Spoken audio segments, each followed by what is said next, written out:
Hello, ladies and gentlemen, passengers here on our flight. I hope you're enjoying our rather bumpy takeoff, but still kind of fun. This is your pilot, Otto Excelsior. I'm here with my co-pilot, Electronics Warfare Officer, Roger Hansen. And you heard a little bit of cockpit chatter, but we have reached our cruising altitude and speed. We're at 23,000 feet, and I'm going to turn off the seatbelt light and turn on the smoking lamp. So smoke them if you got them. And I am now going to set automatic pilot. So we're going to be cruising towards Shambhala International Airport at an undisclosed location high in the Himalayas, or possibly the Himalayas. And in the meantime, we're going to fill the intervening moments with hopefully some enlightening chatter, discussion, and so forth and so on. How are you doing tonight, Roger? Well, I'm doing a lot better than I was yesterday. I'll put it to you that way. So that's all I can say with this cold weather and the snow and stuff. It's been pretty interesting week. Well, you were saying it's gone so far as to the pipe freezing stage, which is the most hateful of all parts of winter, in my experience. Oh yeah, oh yeah. We've had an interesting week. It got so bad from the first night that the freeze came through until, well, today we've been using hair dryer trying to keep our pipes from freezing up here at the house. So it's interesting. Yeah, that's the classic. That's so classic. The minute you said hair dryer, I'm like, yep, that's like. Ever since they've invented hair dryers, people have been using them for plumbing applications. Yeah, most definitely. Seriously, some guy thought of that. They have that. You've probably seen that Red Green show, which is where I think he started like the whole duct tape thing. The handyman's best friend is duct tape. But I mean, they used to he'd make fun of guys like doing these kind of cob job tools. But somebody thought, hey, this is for hair. I can use this to heat up a pipe. And so hey, you can't do that, Ralph. Now everybody does it. And so there's some nut somewhere. It's like, oh, come on, you can't do that. It's for hair. Like, oh, no, I can do this for anything. Well, I can almost bet that it was a woman's idea to come up with the hair dryer thing, though, because like it could have been. It could have been. It dawns on me like this had to have been a woman's idea. Maybe. I don't know. I'm thinking of my youth, which was like in the late 60s, early 70s. That's the earliest I really remember clearly as a kid. And men were using hair dryers a lot back then, so I associated it with male grooming as female. In fact, men were a little more worried. That was a time of exaggerated male grooming. Yep. I think it was that whole trying to reflect, like they say, well, in the animal kingdom, like male birds have the brighter plumage. The male lion has the big mane, the attraction. So why not make the male human more ornate? And it gets back to what I've often said. It's really weird how we look to the animal kingdom or more primitive versions of ourselves to try to figure out what to do with our lives. I'm not a lion or a woodpecker or one of these birds or anything like that. So why would I want? I dig dressing up and stuff. I mean, as far as I'm concerned, people should be allowed to groom and dress however they like. And I like to dress colorfully too sometimes. We all like to dress up, but it's just always odd that people. You're going to do what you're going to do anyway. But you don't have to like give the excuse of it's like, well, this animal does it. Wolves do it, or bonobo monkeys do it, so I should be able to do it. It's like I don't think that's a good excuse, really. I don't know why. Well, I should have known better because I keep forgetting I grew up on the Partridge Family. You know what I mean? It's like there you go. Yep. I should have known that was actually because it's true. Hair dryers was a part of everybody's life, I guess, back then. Yeah, the hair was weird. It was sort of like back in the 50s. Of course, it was people wore very short hair for the most part. You had people that grooming got really standardized because of World War II. A whole generation went into the army and got the same haircut, and then they came out again. And I think that kind of created a certain uniformity in our culture that wasn't there before. I often feel World War II like really, really ruined a lot in this country. I blame Hitler personally, but it's just we should never have had World War II. I would have been much happier if that had never happened because there were so many negative changes in our world came about through it. I think Yeah. atomic bombs. I mean, when you think about it, it's like that really sucked. and I've talked to people that lived through it, and when you get everything else, take all the different things. I talked to people on both sides of the war, relatives of friends, and they all said the same thing, that it was an extremely unpleasant time, and they would never want to go through it again, and they really didn't want to talk about it.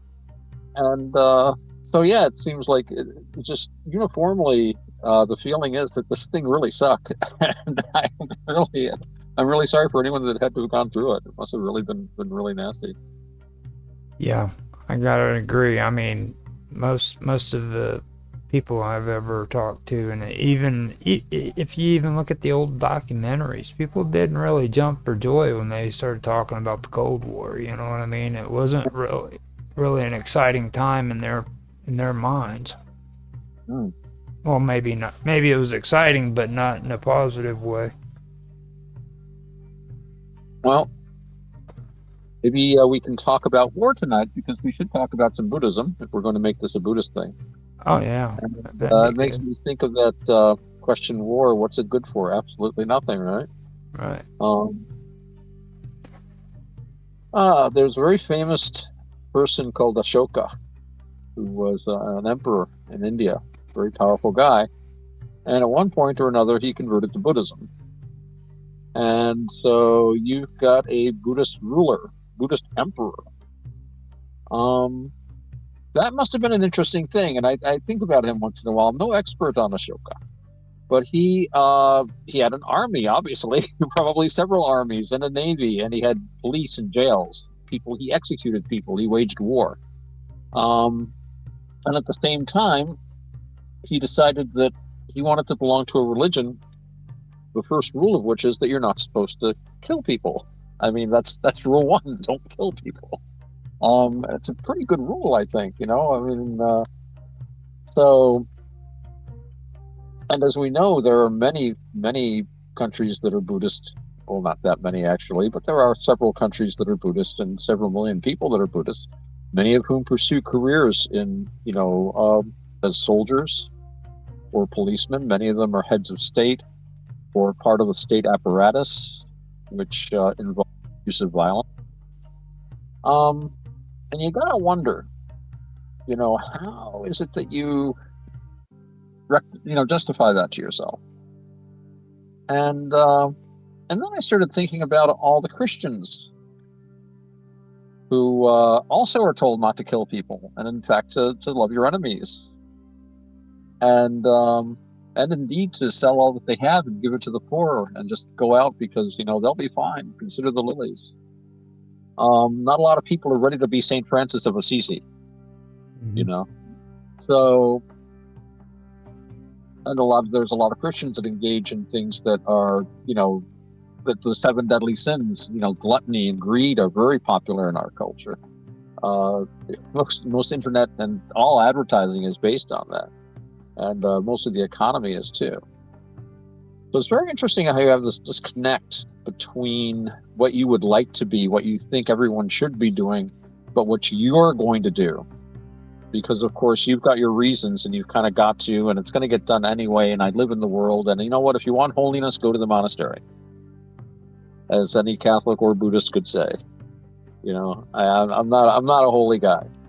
I got to do what I got to do. And one thing that stands out to me is that governments don't wage war; people wage war. There's not an entity called the government which pulls a trigger and fires a gun. That's a human being, and in a war, quite possibly shooting at another human being. Although you'd be surprised the number of soldiers that actually deliberately try to miss. I think that's very interesting.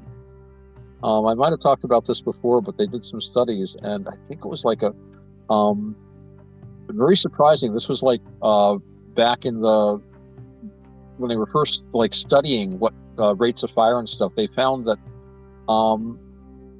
it was only like 11% I could have this wrong and I should look it up, but 11 or 14% of the soldiers actually were trying to kill the enemy. The rest were like, either this was like, aiming away or not firing or firing without loading ball. This is for like, muzzle loading guns. And most military training after that, like for World War II, they were facing the same issues. So they were like training people to like just shoot without thinking. Because if you think about it, you don't really want to hurt somebody else. And I think about poor Ashoka, who he really didn't want to hurt people, but he's kind of in the empire business. So then there's a question of, if, for example, you execute a murderer so that he won't murder again, or you send your police after an outlaw who's been killing people and he's killed while you're trying to capture him, you've kept other people from dying, right? Arguably. So, or like you've killed warriors that are trying to invade your territory, knowing that they will come and they will burn villages and, kill and outrage people and do all this stuff. So even though you're killing these guys, arguably guys in armor who said, yeah, I'm going to go to war and try to kill people, and I might get killed too. So they know they're going into a dangerous thing. If you kill these guys, isn't there a good part about that? Not a nice thing, but I mean, isn't that good though? I mean, you're saving like women and children and stuff like that. And I asked a Buddhist about this once, a much more learned Buddhist than I, and he said, no, it does not change the karma. You still killed. And I said, well, isn't there like a kind of meta karma? I mean, isn't there, kind of, well, yeah, he took the bad karma points. You know what I mean? Yeah. Are there good karma points for taking bad karma points? Kind of deal. But apparently it doesn't work like that. But what I do understand about it is, and again, my understanding is quite likely to be flawed, and I'm sure there are people that would disagree with me. They're more than welcome to in the comment section. All karma is mixed. All karma is mixed. And actually, I had a discussion about this once, and this is where this came to me. He's very interested in Buddhism, guy I know, but he's also a hunter. He goes out every season. They're in a hunting season, and he goes out and he tries to kill deer, and then he eats them. He uses it to feed his friends and his family. And he said, I like Buddhism, and I'm okay with not killing people, but I go out and I hunt every fall. I'd like to hunt. And I said, well, like I'm saying to you, karma's mixed, and there is the karma of taking the life of a living being. Although a deer isn't as bad as a human, but still, you're not supposed to take life. And that's there. Karma means you're not going to be punished for that. It has nothing to do with punishment. People. I've heard that from people. It's like, no, it's cause and effect. It's like dropping a hammer. If your toe happens to be underneath where you let go of the hammer, it's going to get hit. It's not, you don't deserve to get hit by the hammer. It's not like the hammer isn't angry at you and is aiming for your toe. The hand isn't in a conspiracy. It's simply cause and effect. And if you take life, that sets up resonances that are going to resolve themselves later on, one way or another. But also, if you feed people, that's also going to be resonance in a positive way. So the karma for something like that is mixed, I would say. That yes, there is the negative karma of taking a life, but there's the positive karma of saving other lives. Either through feeding them or arguably by stopping enemy soldiers or highwaymen or criminals from committing outrages, stuff like that. I'm not sure how orthodox that is, but I do know that as householders, we need to be able to make samsara skillfully. And we also have to be very careful of not trying to find excuses or saying, oh, well, Buddhist bandits will use Buddhism as an excuse. When they rob people, they say, well, we're just helping them to be generous, which is a Buddhist virtue. So like we're helping them along in their Buddhist virtue. So we're like Dhamma helpers, and we'll actually get good company. No, that's not how it works. And I think they're hopefully tongue-in-cheek about that. But it does mean that we do have flexibility as long as we try to be as mindful of what we're doing as possible and honest with ourselves about our reasoning behind it.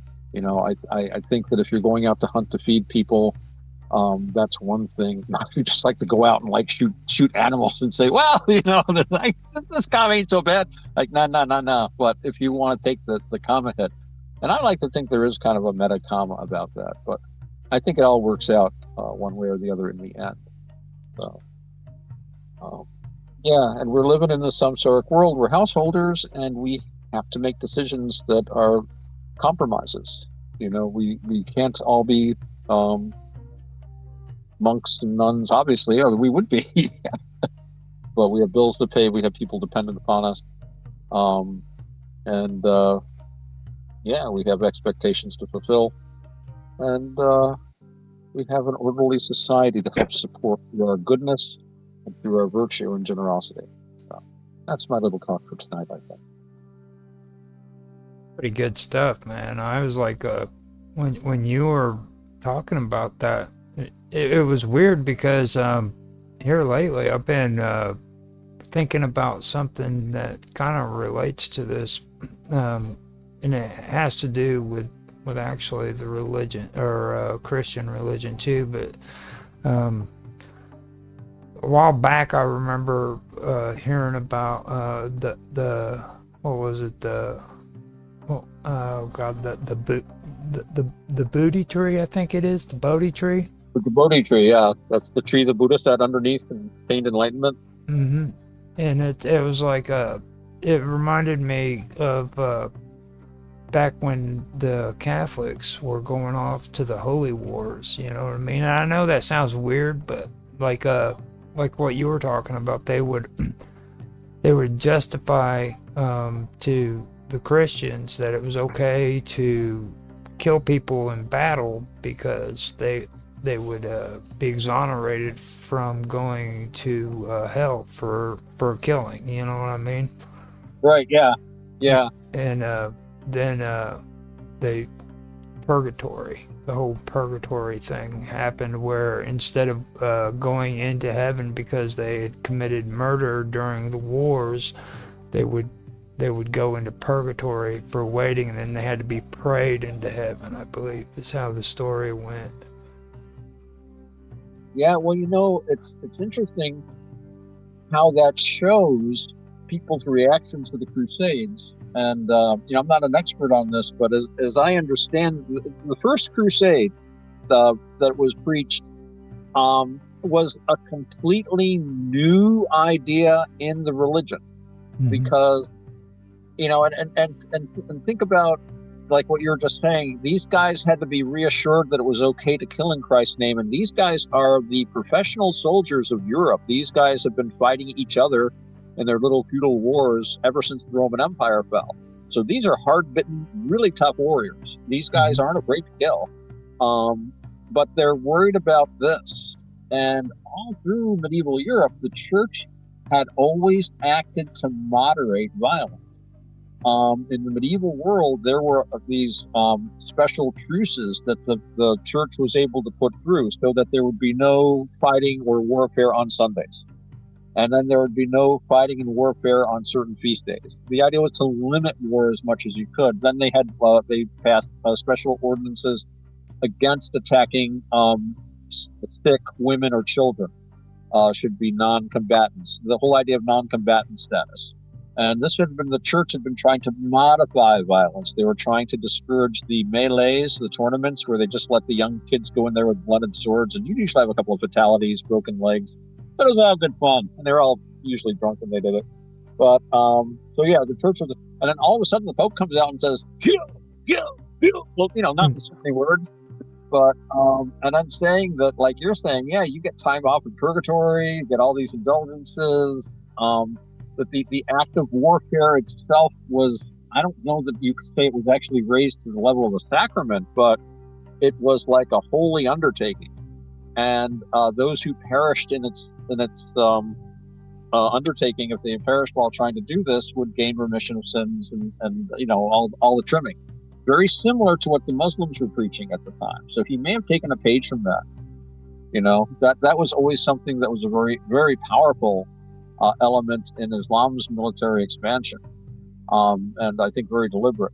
So, yeah, these guys, the most hard-bitten warriors in Europe and some of the toughest guys on Earth, arguably at the time, they're worried about, we're worried about killing people, Father. Are you sure this is a good idea? Just goes to show that even though they're doing these things in day-to-day life, deep down they know it's wrong to do to take life, and they really don't want to. And there's a part of them that thinks, one day they'll be able to stop this, and, you know, or at least it's like an ideal, and that gets right back to people today who might be very, very honest church-going people that want to really they love the idea of living this holy life, but they're still going to descend into the world and then engage in the trade and the what's the thing about touching pitch and being defiled. Once we descend into the world of the hurly burly normie kind of existence, you can't help but have to play the game kind of deal, and that means compromising stuff. So yeah, that is an interesting parallel. Yeah, it seemed, I don't know why it stuck in my head when I was thinking about that, but that was one thing that really stuck to me, and it was like I can't remember how long ago it was, or I can't remember when it was when I heard about the Bodhi tree, but didn't that have to do with like it was actually the creation story when it comes to the Buddhism, wasn't it? Well, there's a lot of Buddhist stories that are mythological, and they're usually like the Mahayana, cosmic space bodhisattva thingies. I mean, even in the Pali Canon, they talk about the Buddha being like umpteen feet tall and all these colors coming out of him and stuff. And we know this is not meant to be taken literally. Because there's records where somebody wants to go talk to the Buddha, and the Buddha's there with a bunch of monks, and he comes and says, "Which one's the Buddha?" Because they all look like they're all monks. They're all these shaven-headed guys in these ochre robes, right?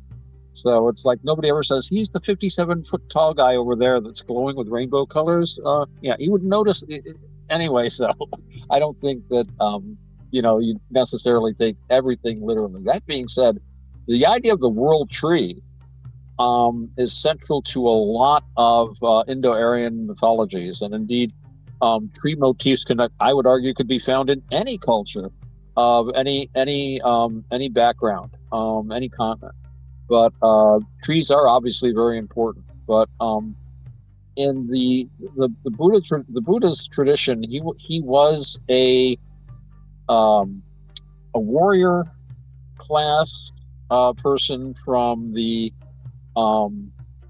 Himalayan mountains. These persons were part of obviously Indo, right? Indo-Aryan, or as I like to say now, Indo-European cultural continuum. The Buddha did have blue eyes, which is something to remember. So, every culture makes the Buddha look like them. And what's interesting is early Buddhism didn't even have any statues of the Buddha. That was never done. So we don't really know what the Buddha looked like, I don't think.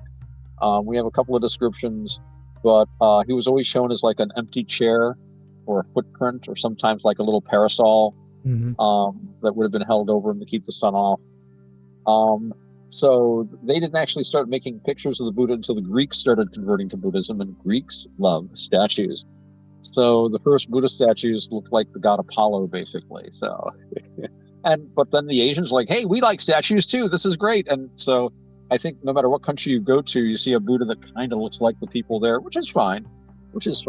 But I prefer footprints myself. I think that's cooler.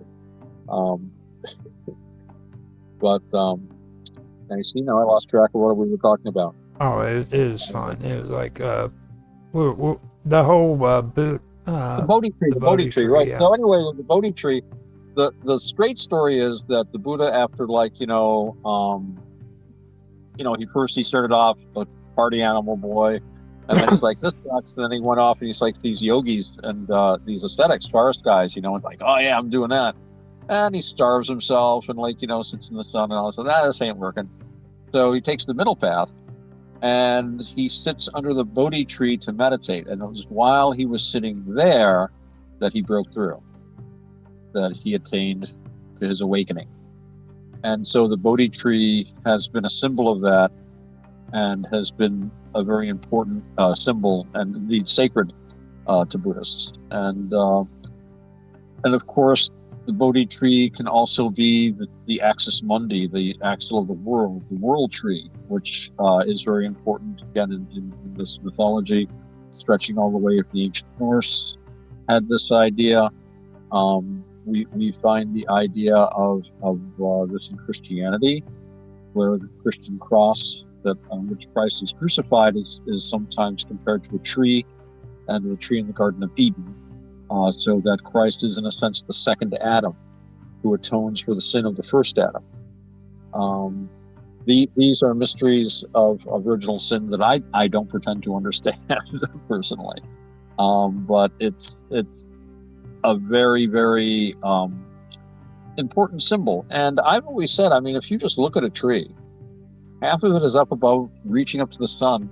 That's that unseen half, the roots that go down in just the same way, spreading out in the same direction underneath. So it's a very potent liminal emblem. Liminal is a big word nowadays, you know. Yeah. And it is very much a portal, very much a connector between two worlds, the upper and the lower. And we love borderlands. We love borderline conditions. What do we think is the most beautiful? A meadow and woods nearby, or a stream where you've got land and water.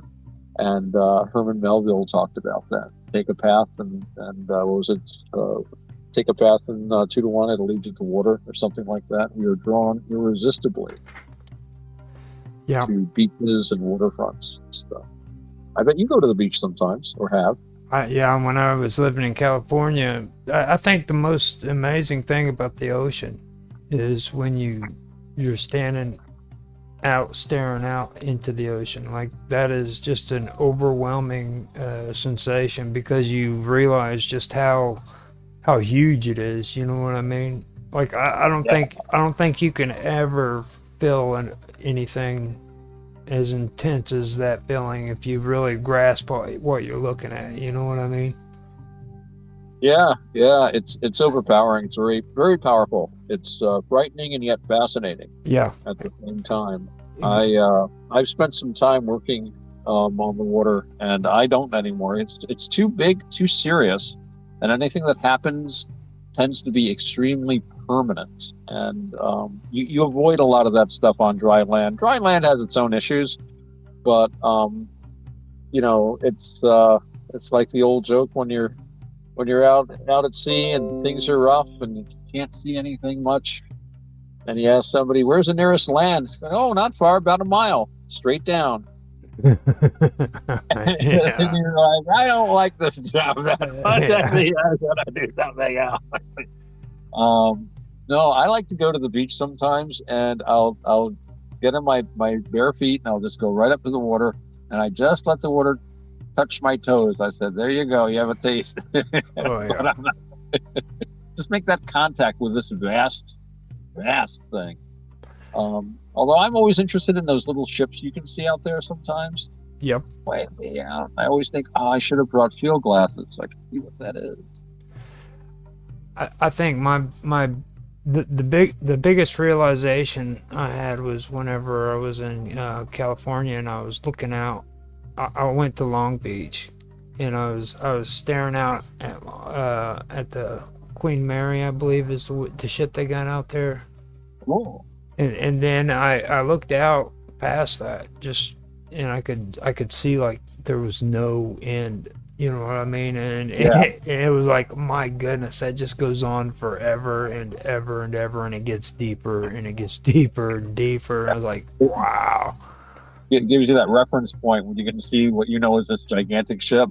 Yeah. It's just horrible, man. So it really was. It was a big eye opener, and like, even with the water, like it. Think of going to sea in a little wooden boat. Oh no, a little wooden ship. Not me. What was Columbus's ship? Was like 50 foot long or something, 80 foot long. Was tiny. A little bit. You're like, oh no. Uh, I realized the first time I noticed that, I realized that I would make it maybe about halfway out past the pier. You know, it was, right. and I would come back. There's no way I would go any farther than that because the first time it really dawned on me big time was at Santa Monica Pier. You know, because you have the wheel and everything. You got everybody going out there and having a good time and stuff. Right. But then whenever you look out past that, there's nothing. You know what I mean? It's like, oh no, Uh, I couldn't even go out there to fish. wow. You Moves know. of eternity. Yeah. Who knows what you might pull up? Hmm. You're fishing in eternity. Yeah. You're fishing in infinity. Yeah. When you were talking about the trees though, Uh huh. now am I wrong about this? Because I might be. I'm not quite sure. But wasn't Buddha himself born under a tree? Uh, uh, it could be. There's a lot of traditions that I'm completely unaware of. I mean, according to one story, he popped out of his mom's side without causing her any pain. Took 7 little steps. Every step a lotus blossom popped up from under his foot. He pointed at the sky. He pointed at the earth. He said, "Above and below, there's no one as wonderful as me," or something like that. Were his first words. Now, again, I don't think that that's to be taken literally. I don't really think. It And sounds so cool. I wouldn't be surprised if there was a story of him being born out of underneath a tree. I think there was an elephant involved too. The Indians were weird people. This bird, I forgot. You know, if Panibasa were here, he knows the whole kit and caboodle. But I tend to concentrate more on the the nitty gritty nuts and bolts of like meditation and breathing and ethical training and stuff like that. Um, Although the stories, some of the stories are really cool, but I think that they have to be understood as symbolic Yeah. of, and and that is a normal way to write religious texts in the East and here in the West for that matter too. One of the problems is when people try to literalize them when they were never really even meant to be literal. You know, Hmm. that's why we speak in parables, metaphors, and mysteries. You get more information that way. One thing I find a little bit hard for people. Well, it's not hard. I find it as an actual problem is especially with the religious texts. Like you'll hear a lot of, especially people who go to college and universities to become like pastors and religious leaders. You know, they they believe that like they're supposed to relate these texts to today's world and like no, that's not what you're supposed to do. Like they literally meant every word they wrote in those books, you know.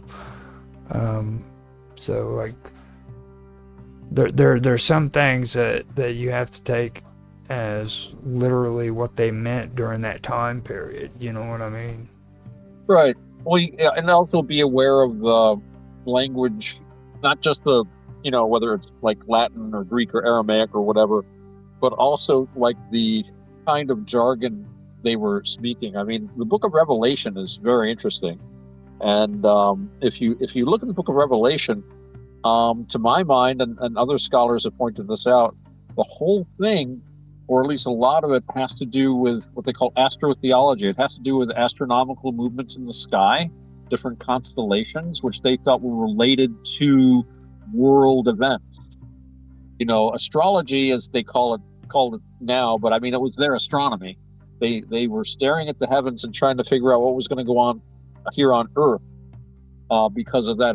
To them, this was like nuclear physics. And this whole idea is like we've noted these patterns of movement up in the sky. Oh wait, there's patterns down here on Earth.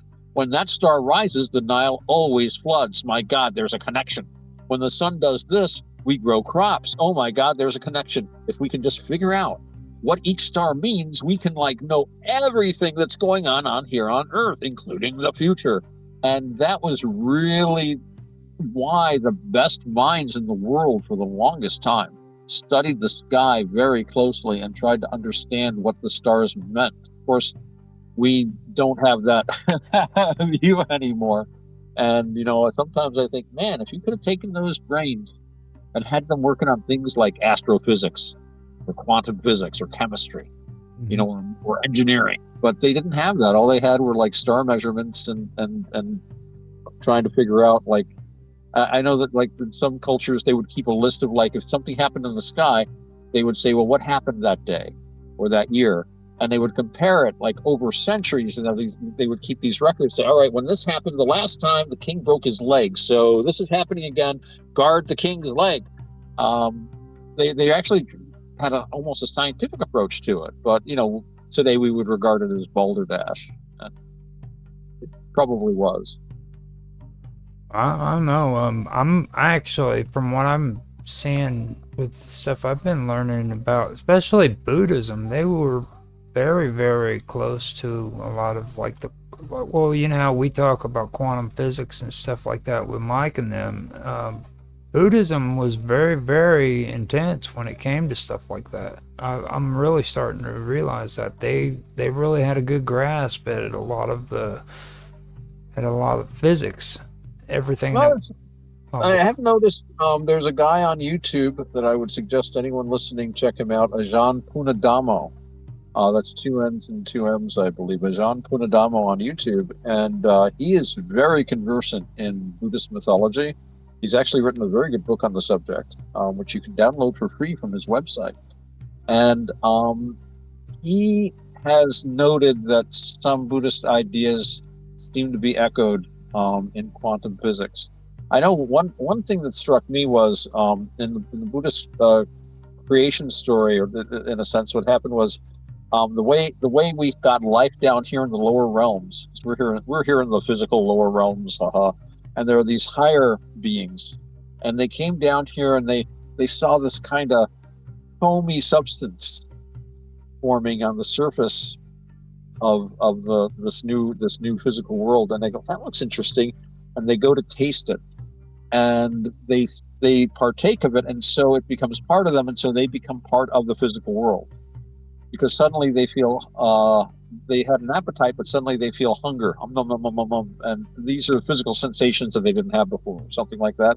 But my first thought was quantum foam, the so-called quantum foam, which is the interface between the micro and macro, as I understand it. So it's almost like talking about how consciousness is informed by the physical. The physical is consumed by the consciousness, which gives it form, which is my probably very, very incorrect understanding of quantum physics, that you need to have consciousness. And consciousness is central to Buddhism as well. I think that the quantum physicists are saying that without consciousness, you cannot have matter, you cannot have events. And they're not talking about you and me here talking about Buddhism. They're talking about the consciousness that even a paramecium has, just that awareness, that basic awareness that all living beings share. There is that common denominator in all of us, and just this awareness that we have is what creates, not really creates the universe, but is as integral a part of the universe as the matter that makes it up. The two are inexorably intertwined. And of course, that has all kinds of interesting implications that we're still trying to figure out.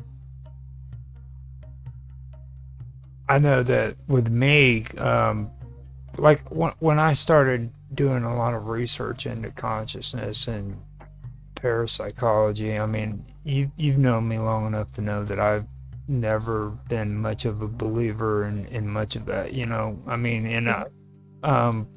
but the thing of it is it's like the more you start doing the research into consciousness and even into parapsychology, believe it or not, which does like tie in a lot to consciousness, you start seeing that there is actually a connection there, and then it also goes right into the religious and the spiritual aspects as well as the scientific. You know, it's just, and it's really weird because like these people are connecting things directly to the brain.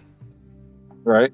You know what I mean? And the way the brain functions biologically. And that's what really blows me out of the water because like the thing that I've noticed just from going over some of the stuff Mike has with physics is they want to do their research purely off of mathematics and by doing mathematical equations of black holes. Right. And the reason why they do that is because they want something that's universal and it's not biological. Now, if it's biological, like the human brain, which I've mentioned, like the gray matter within the human brain would be probably the most perfect thing to do these kind of studies on. But they don't use that because it's biological, and everything that's biological to these people is what they call a local. Right. You know, Right. so they wanna use They want to work with a non-local. right. And well, that's if you believe that the consciousness is local. You know what I mean? Now there are people who are starting to say, look, maybe consciousness isn't local. Right. You know, and I've noticed That's been the idea for a lot of people for many centuries, for many thousands of years, is that our consciousness is not restricted to our bodies. Mm-hmm. And they go back and forth on it. It's almost like there's a fashion in these things. And I think, though, that despite it being heralded again and again, I don't think they've actually ever found where, quote unquote, memories are, quote unquote, stored in the brain. I know that every so often they say, aha, memories are built here, but wait, there's activity over there as well. And then they finally came up with this idea that memories are stored all over the brain. Mm-hmm. And I think it has more to do with what we observe happening when we are remembering, when memories are being stored. And it gets back to that consciousness is non-local. I think I talked before about this interesting article I read by a physician, and he said that science has got us to a point where we have to start talking about a soul. Because, for centuries, science has been like, we don't need the hypothesis of a soul. We're just working with the body. And that just becomes, well, there is no soul. We've never found a soul in all of our dissections and da-da-da-da-da. And everything is a function of brain, and mind is an epiphenomenon of brain. I love having a chance to use the word epiphenomenon, by the way. I'm going to use it again. Yep. Mind is nothing more than an epiphenomenon of the brain. And I might even say epicycle later, but we'll see. So anyway, he says more and more things are coming out that are actually tending to demonstrate that consciousness is not local, that your mind is not stuck in your brain. And he talked about things like consistent past life regressions. I would point out personally the evidence that we have these tubules in our brains that actually connect to the quantum world itself. But he talked about especially this thing that happens very often with people with senile dementia and Alzheimer's, and people that actually have deterioration of the brain tissue. And he said that very often, and he said doctors have observed this ever since they recognized dementia as a thing. But they never really paid much attention to it. They just figured, well, it's just something that happens. And they never really correlated their data. You will see it very often written in records, but nobody ever studied it. Nobody cared about it. They didn't attract any notice. But one thing they've figured out is, as people are dying and they're in their the last senescence, and they say very often, and sometimes it's just like days or even hours before they finally die, they come back, and suddenly they're clear. They have perfect memory of everything. Their IQs are back up to normal. They're coherent. They can talk to people. They're completely together. And he says, they used to say, well, he just kind of came back a little bit. But he says, when you think about it, according to modern theories of the brain, a lot of these people don't have a brain. They don't even have a brain. I mean, it's all been rotted away or this or that. And he says it's like saying that somebody without a heart could pump blood or somebody without lungs could breathe. These guys basically don't have a functioning brain. If you just have like 3 or 4 little alveoli left, there's no way that you're going to be able to breathe normally. And these guys are thinking normally where they simply don't have the physical equipment to do it. And it lasts for hours very often. So where did they come from? Where are all those memories being stored if there's no brain there? And that brings up, and I talked about him, the guy they discovered that had very little brain. He was some kind of a French civil servant, I believe, and he was older and he hurt himself. He went in for an exam. They x-rayed his head. They discovered that his brain was like 90% water, that he had like a little bit of cerebral tissue on top, and that most of his brain was just water, and that he shouldn't, in theory, be. He lived all his life. He was a normal guy. And as I always like to say, well, he was a civil servant, so that maybe that explains. I always did say that civil servants don't need brains to function, but no, he was fine, and you can Google him, I'm sure. And I probably have one or two of the little details wrong. I believe he was French. He might have been Belgian.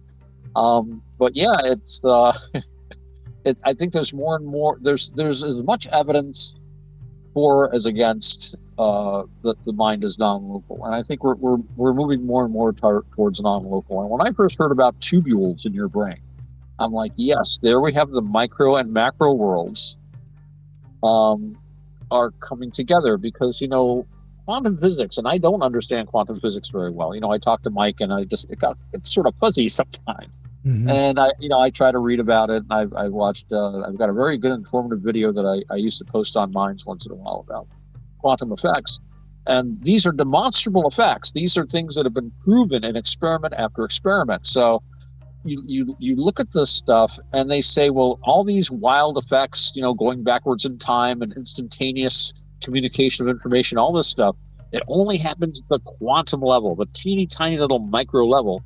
We don't see that in the macro world. And yet, to me, if our macro world is built on this micro world, then there have to be some manifestation of these micro effects somehow in the macro world.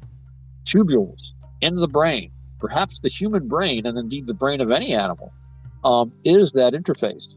So maybe this is the power that we have to exist in this continual, massive, mutual, as they would say in Buddhism, dependent origination, or dependent co-arising, of everything being interconnected with anything else. In other words, everything is one big synchronicity, because there is no past. 3 seconds ago did not exist. You can't point to it. And the future doesn't exist either. We can only think about it. All we have is our memories and our hopes and our thoughts and expectations and our plans. And yet, I can finish this sentence and you know exactly what I said. Yeah. It's one massive synchronicity, and it's made possible by tubules. That's my theory. Mike will shoot it down in 5 seconds so he hears it. He'll laugh. He'll go, oh, it's not quite that simple, Otto. I don't know. Well, I mean, the thing that really got me spun up about it was earlier on I had started doing shows that we didn't go further with, that involved the episodes of In Search Of. I did that with Mark Watoshik, and Leonard Nimoy, it was great. now Love that show. The first episode of it that came out was called Other Voices. Right. And I had gone over that episode, and it was weird because like it had Cleve Baxter on it. Now, if you've never heard of Cleve Baxter, he was a former CIA polygraph expert, and what he started getting involved and getting interested in doing research with bacteria and plants. And in this episode, he wanted to show that that plants could actually communicate with one another over a long period or distances and stuff like that, and that they had somewhat of a consciousness. Well, he turned around and he did this research on the television with basically a polygraph to show how bacteria and plants respond to things, and he used yogurt actually as part of his experiment, where he attached a polygraph to the freaking yogurt, okay, right, with the electrodes, and he started monitoring it, and the activities of it because it had that live bacteria in it, and then he would like apply milk to it, and you could see responses from another thing of yogurt that was nearby that could tell that this yogurt over here was getting milk added Right. into it, so it's getting fed and it started stimulating the other ones. And it's really weird. So it was communicating. The Right. others were aware of something that was happening far away. That's interesting. Yeah. And it is just, it was something that really stirred me up on the whole thing. Because at first I've been interested in it, but whenever I seen that really tripped me out. And I've heard of Cleve Baxter even before then, before I watched that episode, because he had done other things too that was in his career. But since this is Huh. about, but that was some very, very interesting stuff. The thing that really got me was the old. You remember the first? What was it? The first movie for The Thing, with With where James Arnaz played as the monster. that wasn't the one with Patrick McGowan. Was it the one where they were in the they Was were it up at, Antarctica? Was it Antarctica or the Arctic? I forget. It yeah, was it somewhere was, cold. yeah, and he busts in, he's that mean plant monster. Yeah, yeah, yeah.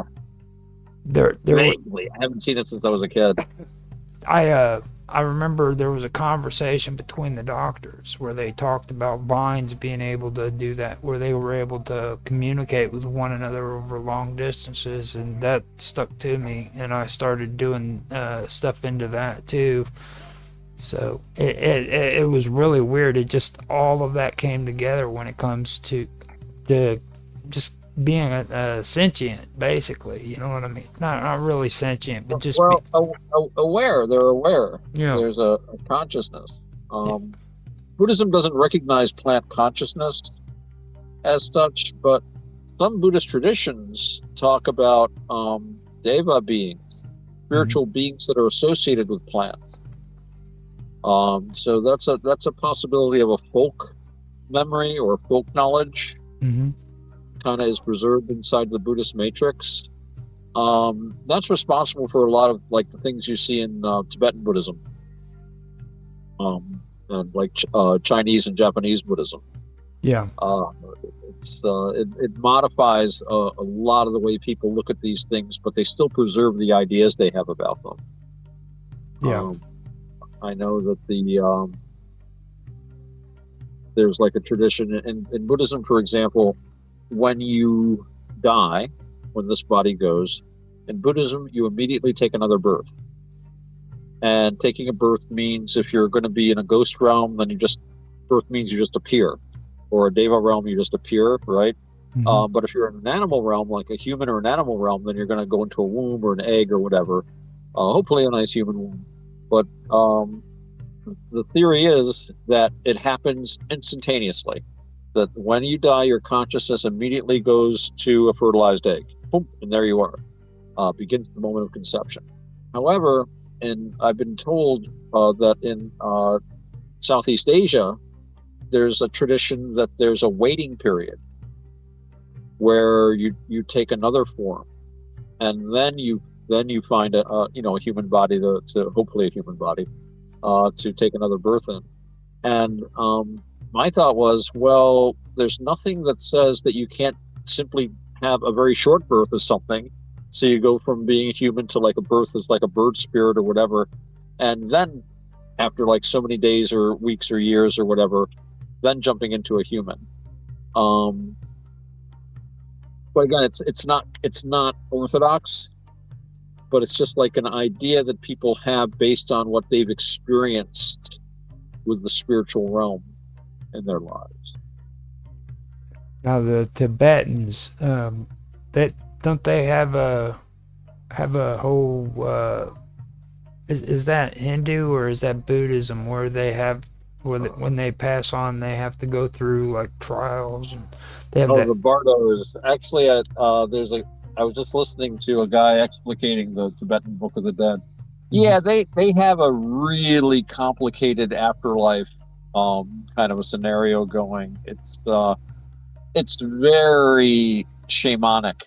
They had a shamanistic religion up there when Buddhism got there, and they incorporated a lot of shamanic ideas. Um, it's I mean, I remember reading it a long time ago as I was a kid. It basically talks about all the stages that happen to you after you die, and they have this idea that you go through these stages over such and such period of time. And in theory, if you know the book or have somebody reading it to you while you're dying, and even after you're dead for a while, can help you like go through all the phases successfully and have an auspicious rebirth.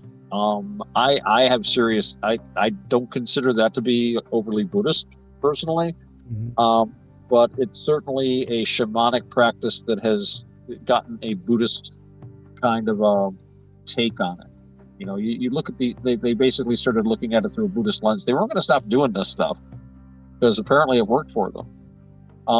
But they were also still going to be good Buddhists. So this is how they manage it.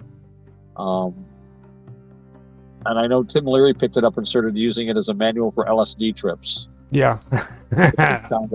kind of wacky. Leary, you know, he had his points, but he was, I think in a lot of ways, he really did more harm than good, personally. And it did come out later on that he was a federal informant, which is interesting. That's how he escaped from prison.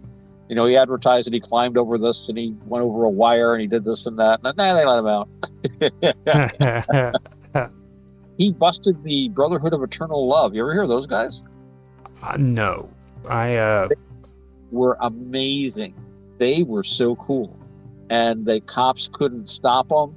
They were this group of guys, you know, it all came out, and they were like these guys, and they got started like probably late 50s, early 60s, before anyone was paying attention to potheads. Mm-hmm. They had two things they liked to do. They liked to surf, and they liked to smoke weed. And they didn't particularly look like hippies. They just looked like young people that were surfing all the time, but they loved to smoke weed. So they just created their own little network of pot. And it was like this huge pot distribution network, but it was all about the weed, man. They just loved it. It wasn't really a business. It was a subculture. They just thought weed was good. They wanted people to have it. And they could never get busted. They could never get infiltrated because you had to be a surfer. And you had to be, you know, you couldn't get close to these guys because they would know.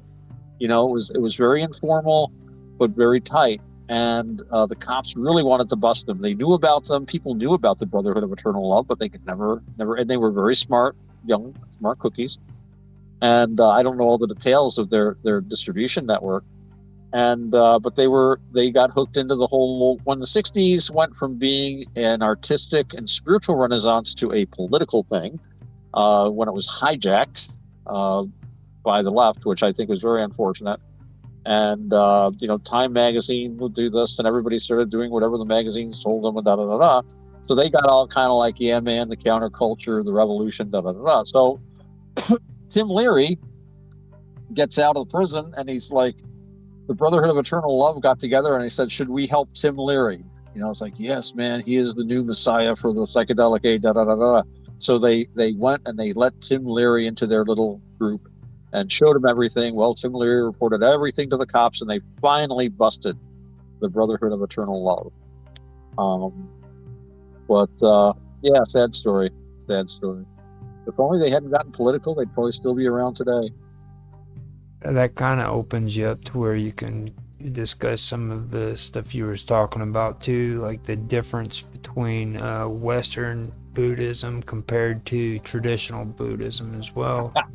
Yeah, a lot of the stuff that they call Buddhism here in the West is not exactly what I'd call Buddhism. In the 60s especially, people would just make stuff up as they went along.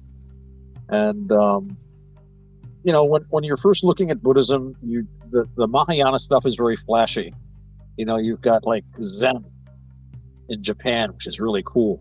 And Zen is actually very cool. I dig Zen.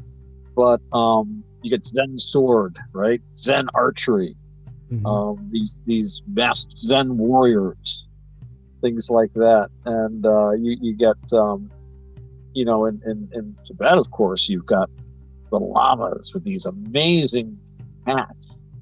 And they wear malas made from human skulls. Each bead is from a different skull. And some of them wear they're like vests made out of like human bones, and they use human thigh bones for trumpets as one of their musical instruments. They also have a tradition, and this is actually kind of Buddhist, where most Buddhists cremate the body.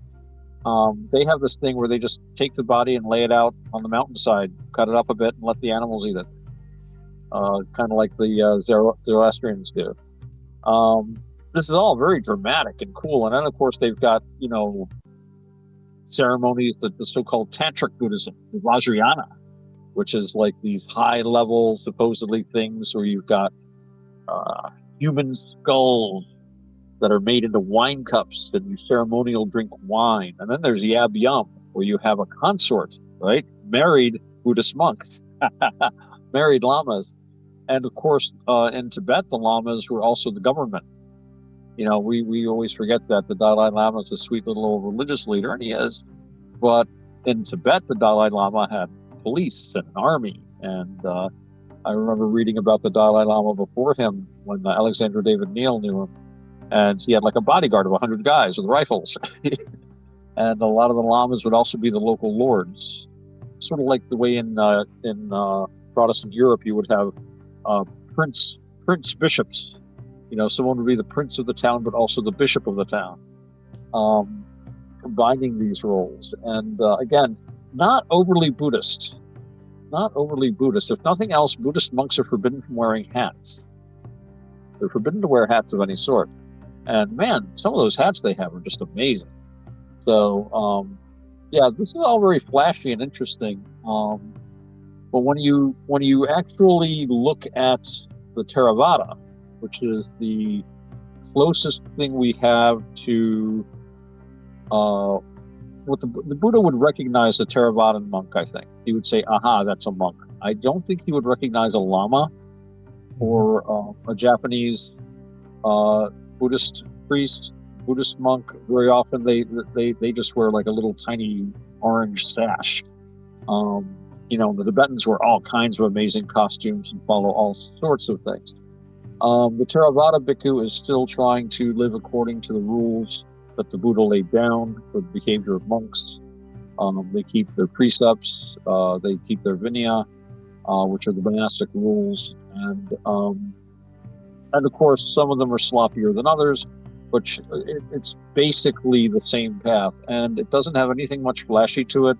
There aren't any of these wrathful Buddhist deities or cosmic space bodhisattvas that will suddenly appear before you and throw you a few Buddhist miracles.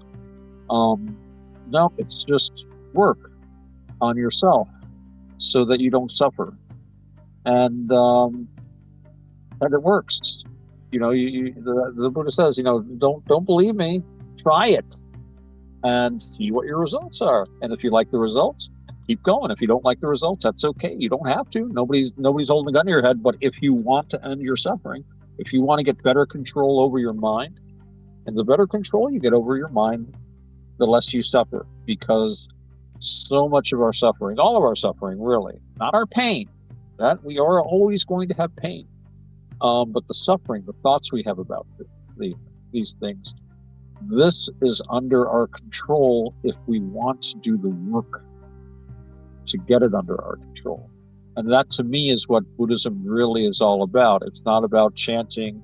It's not about incense. It's not about, costumes, little prayer wheels, and like I said, the human thigh bone, trumpets and all that kind of wacky stuff.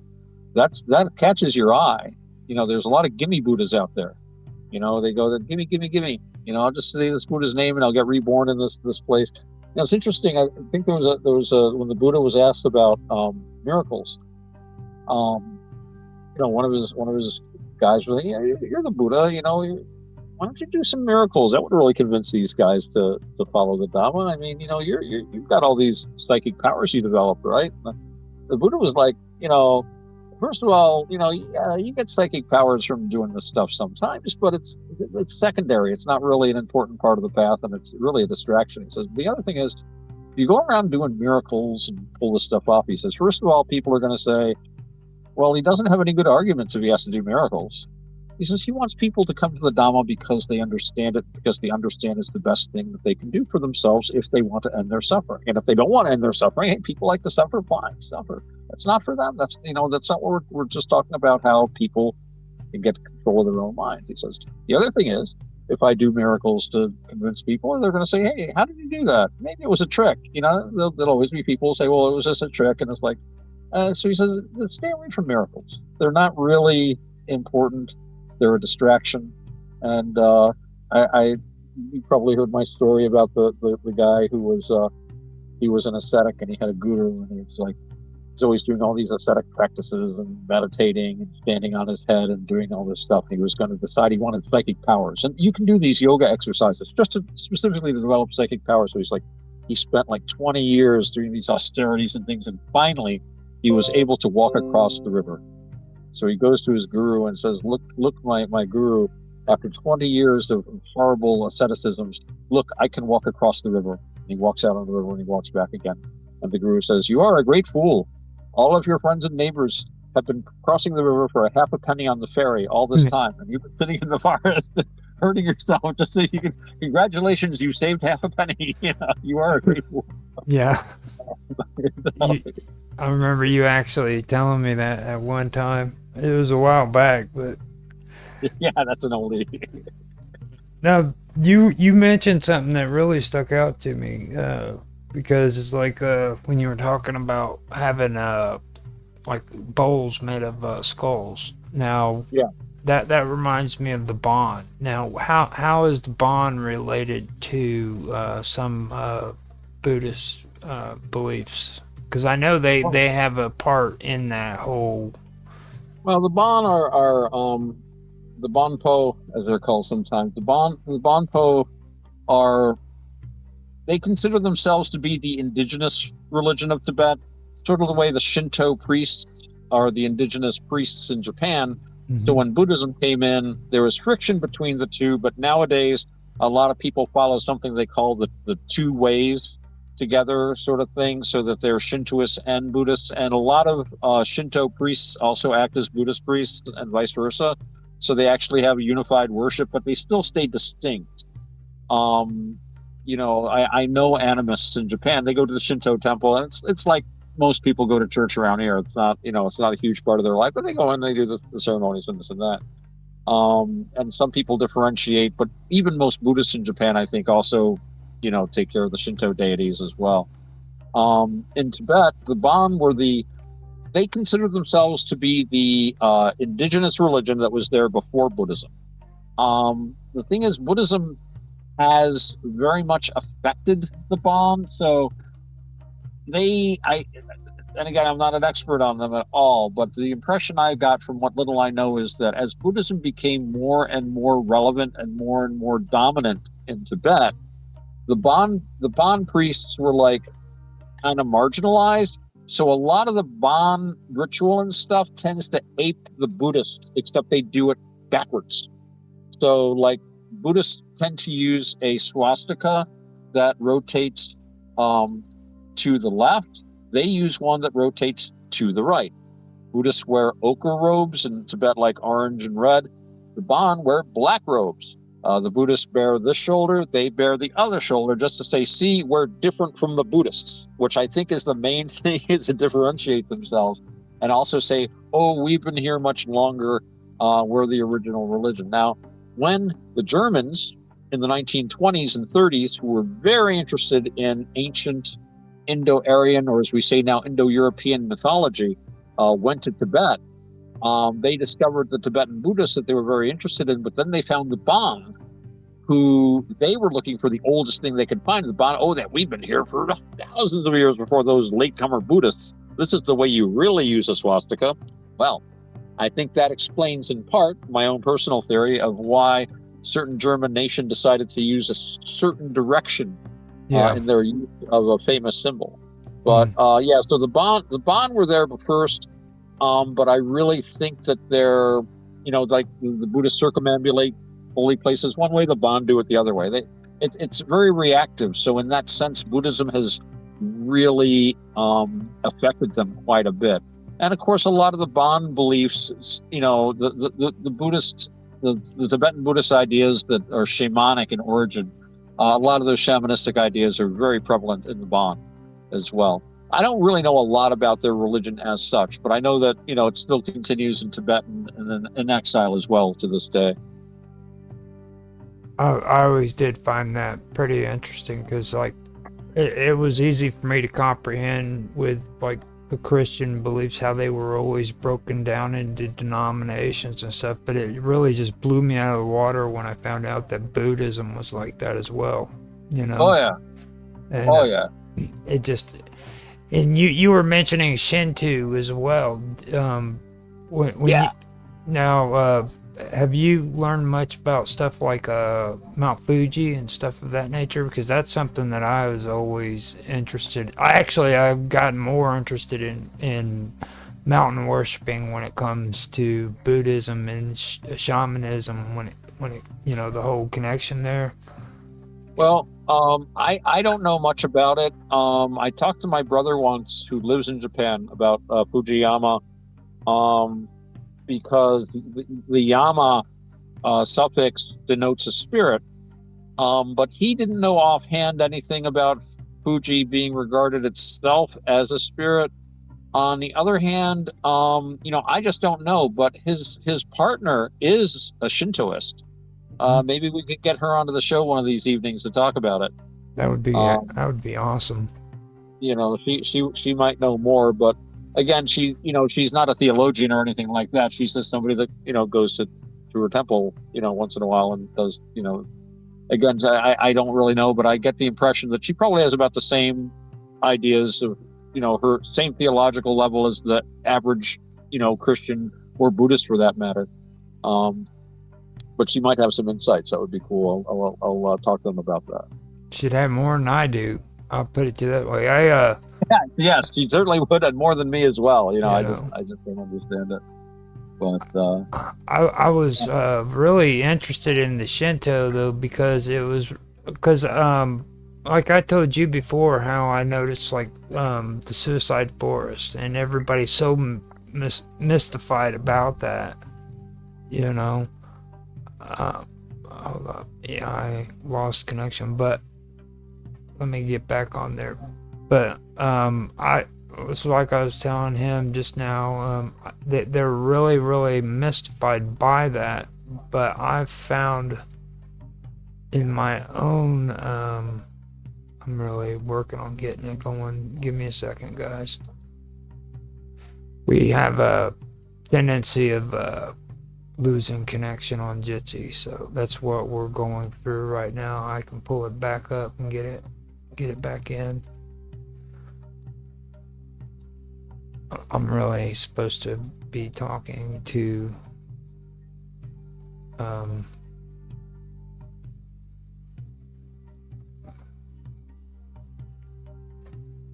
all right, let me pull this up.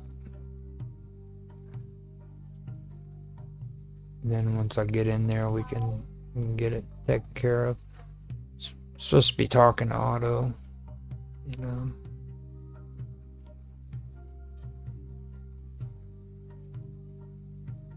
Hopefully he's still in there.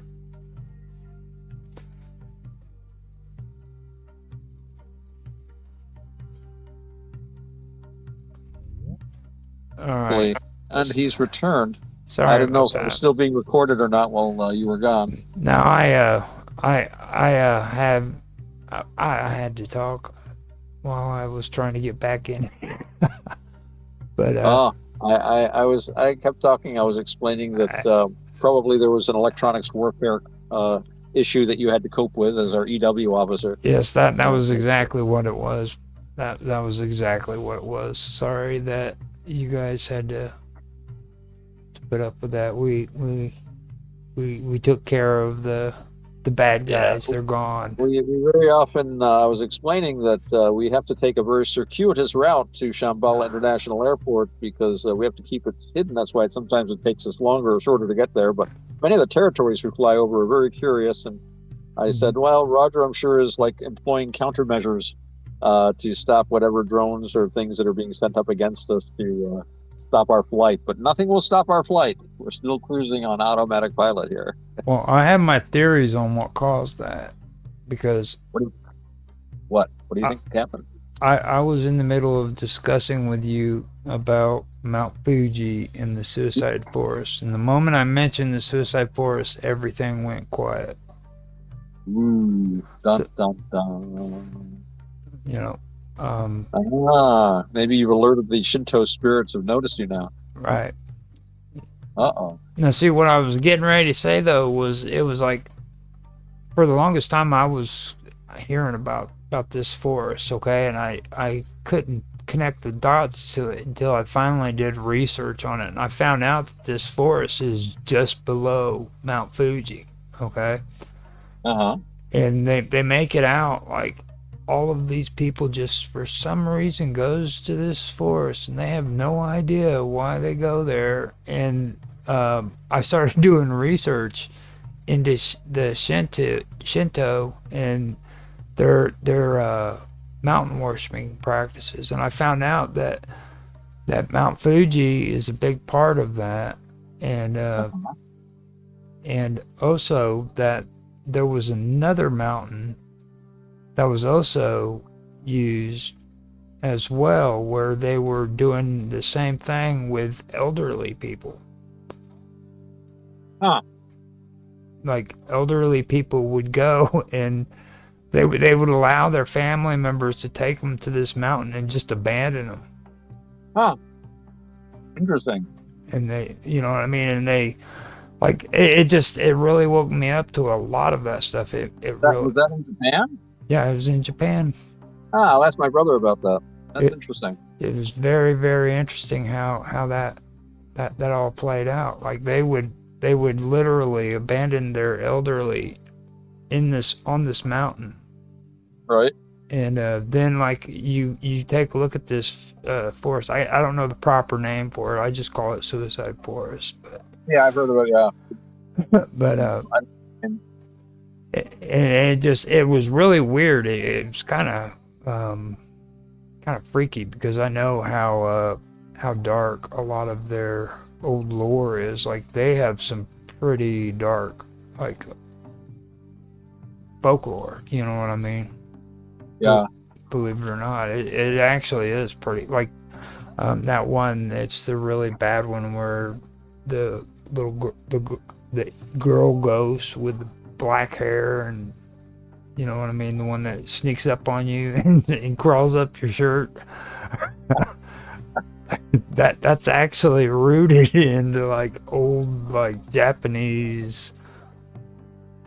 I don't know. It sounds like some Saturday nights I've had. Yeah, it's, I don't even like talking That about it television right set? now. I'm getting chills up my back just trying That's the to. one that comes up to the television set? Yeah, no, that's the well. That one's bad too. Or the ring? Or The was it the the the well? ring, the ring. Yeah, that's it. Yeah, that one's bad too. I never saw that. I never saw that. There's so many things to see. I haven't seen Like most of them. the one I'm talking Um, about, like this apartment. They had this apartment, and it was haunted by evil. It was Hungry Ghost, actually, is what I right? pulled from it. But it was like a Shinto version of the Hungry Ghost. Oh, the Shinto's got some, and Taoism especially has some amazing fucking hells. Taoist hell. You go to a Taoist temple, they've got like all these hell scenes painted on the walls. Like they'll have like dioramas with like plaster statues and stuff of like all these different tortures and stuff. Goodness. Yeah, yeah. Do like a Google search for like Shinto temple hell scenes or something like that, or not Shinto, Taoist temple hell scenes in China. They love stuff like that. I think it's kind of gruesome myself. Now Dallas, that has to do more with China, right? Yeah, yeah. That's a Chinese thing. With That affected Buddhism quite a bit in China, and of course, Chinese Buddhism affected Taoism to a certain extent too. It's funny because when Buddhism first came to China, you know, Chinese people thought, "Oh, this is just Lao Tzu. This is just Taoism. They just got it wrong. You know, we just have to correct it a little bit." yeah, It took them a while to figure out, like, wait a minute, this is actually tackling different problems than we do. You know, I think that's a big part of it too, because religions are. I mean, you've got your bicameral religions, which has to do with the stuff that we've got in history of like idols that would talk to people and they would obey them and this and that, and religious morality had to do with just doing what the orders were from above. What the God wants is good. What the God doesn't want is evil. There's nothing intrinsic about it. If God says kill this person, it's good, and don't kill this person because it's bad to kill that person. It has nothing to do with like there being an overriding ethical kind of an idea. But as people's minds develop, they look more for their religion. They want to answer certain questions. And that was one of the things G.K. Chesterton said about the spread of Christianity, was that the pagan religions no longer provided the kind of spiritual answers that people wanted. And that's why they turned to things like Mithraism, Christianity, Isis worship, the mystery religions. So with Buddhism is addressing the question of suffering. You're suffering. Nobody else is suffering. We're not talking about bodhisattva vows and stuff like that. That's all Mahayana gobbledygook. You're suffering, and how to basically cause it to cease your suffering, get control of your own suffering, get control of your own life. And this will, of course, cause the suffering of all those around you to diminish as well. So it's really a good thing. And more importantly, it is the only effective way that you can diminish the suffering of those around you, is to diminish your own suffering. If you try to make other people not suffer first, if you try to help other people before you help yourself, you might help them a little, but it's not going to be nearly as effective as if you help yourself first, so that you are in a very good and strong position, and then naturally the people around you are feeling better. Now with Taoism in a lot of ways was a release valve for Confucianism.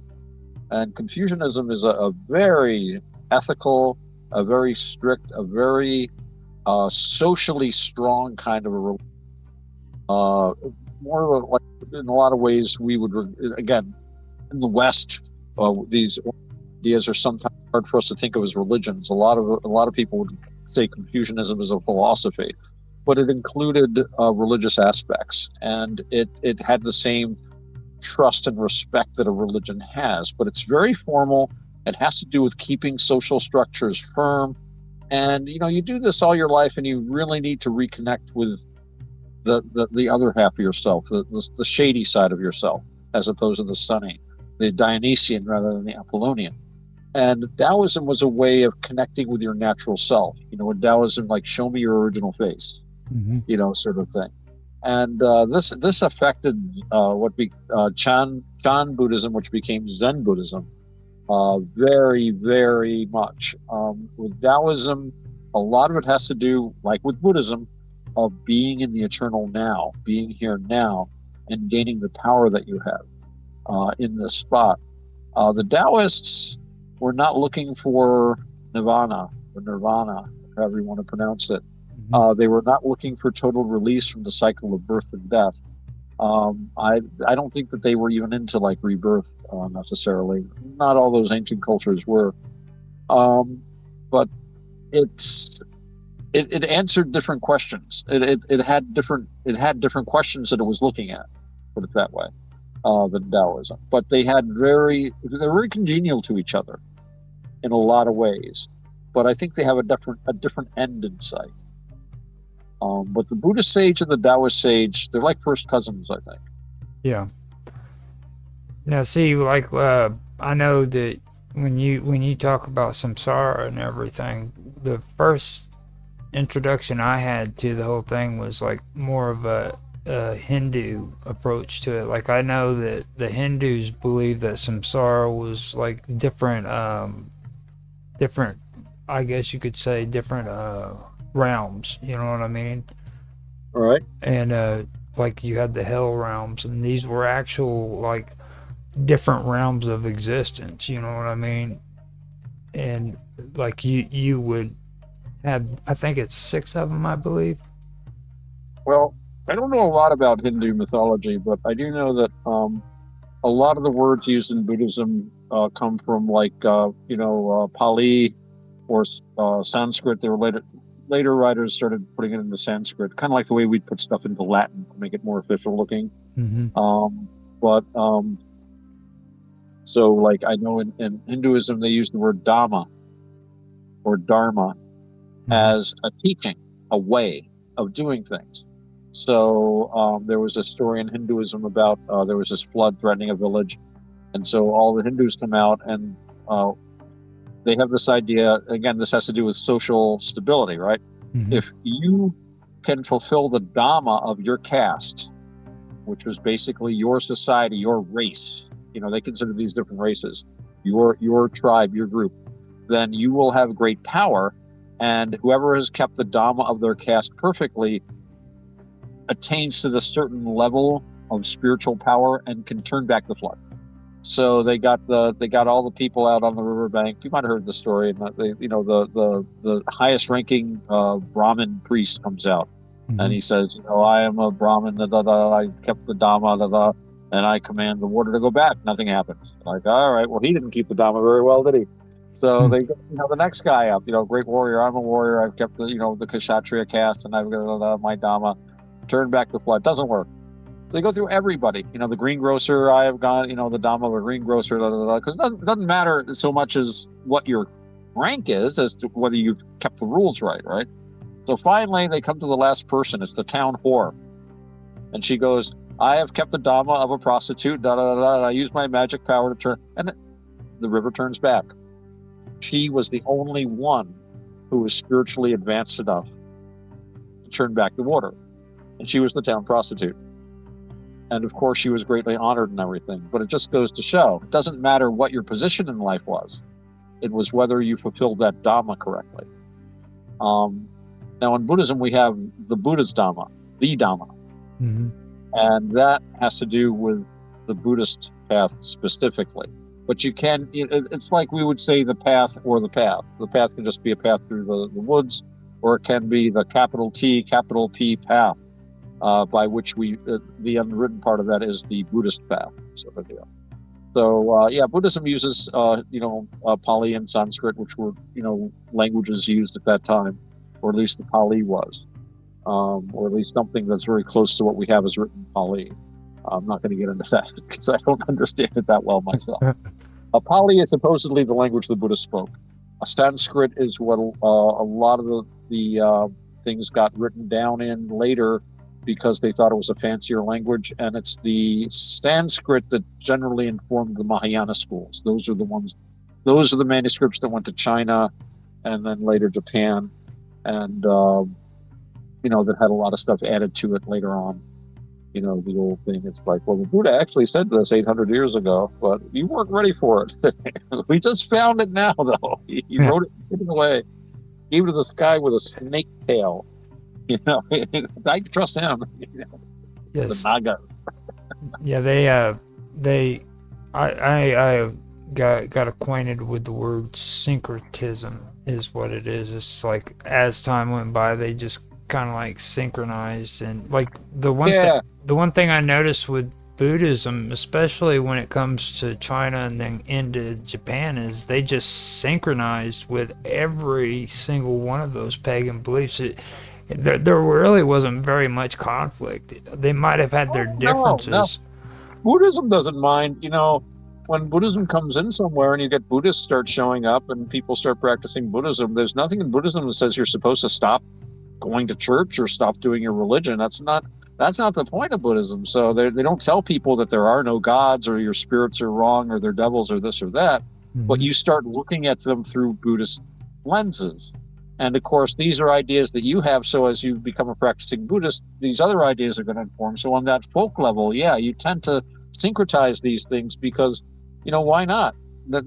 It's like, well, I've got this knowledge. Oh, I've got this other new knowledge, and people put it together. But I don't think Buddhism is really hostile to other people's religions. Other people's religions are sometimes very hostile to Buddhism. Yeah. Excuse me. But I think that's a very natural occurrence, and I've heard stories that you see that with, like, in my friend that lived in Burma for a long time. You see that with certain Burmese customs. I've heard the Thais are the same way. It's just a lot more noticeable the further away you get in time and space from Iron Age, Northern India, where all this started. And especially when you get places with different climates, different foods, different social customs. I've talked before about when, the Buddhist monks are not supposed to work with their hands. They are not supposed to do anything to grow food. They're only allowed to take what's given to them. They're only allowed to eat before noon, and this, and very strict rules about this. They have to beg for their food, but they get to China, and 20 monks coming out of the monastery, walking through the village looking for food. They're just told, go get a job, go grow your own food. We don't have it. It wasn't part of the culture. So Buddhist monks in China had to start growing their own food. And I think I've talked about this before. This is where the vegetarian diet came in, Mm-hmm. started coming into vogue, because the monks obviously couldn't engage in any kind of domestic animal raising, no animal husbandry. So they just grew vegetables, and their diet was vegetable. There's no rule that says you have to be a vegetarian in Buddhism, but that became a rule for a lot of Buddhists in further East Asia, simply because of the conditions that fostered the growth of Buddhism in China and later Japan.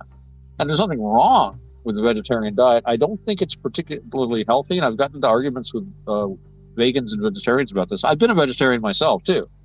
I think you can make very good ethical arguments about not eating meat. All you have to do is say, hey, I don't want to hurt the little animal, and there you go. But from a Buddhist standpoint, if the animal's already dead, there's no bad karma involved in eating meat, and you don't want food to go to waste. Yeah. The Buddha was concerned again and again with food, with feeding. That's a big thing in Buddhism. We when we cling to things, we feed on everything. That's the first thing in the Buddhist catechism when they teach young people. They say, what is one? One is all creatures feed. We feed emotionally. We feed physically. When we're in a relationship, most of our relationships are we feed on each other.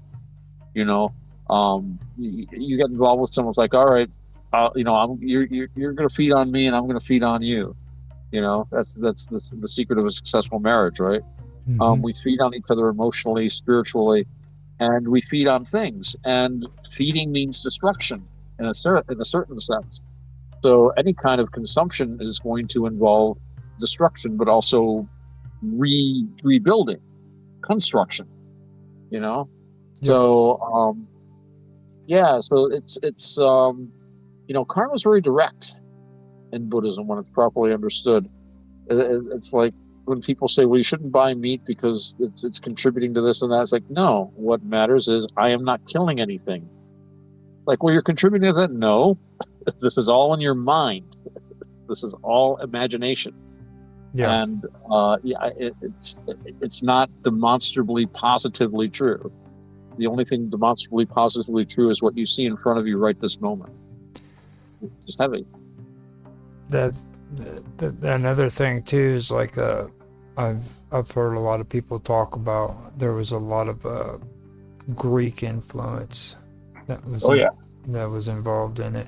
And it's like I know with the vegan thing, they were really they were real bad when it comes to veganism.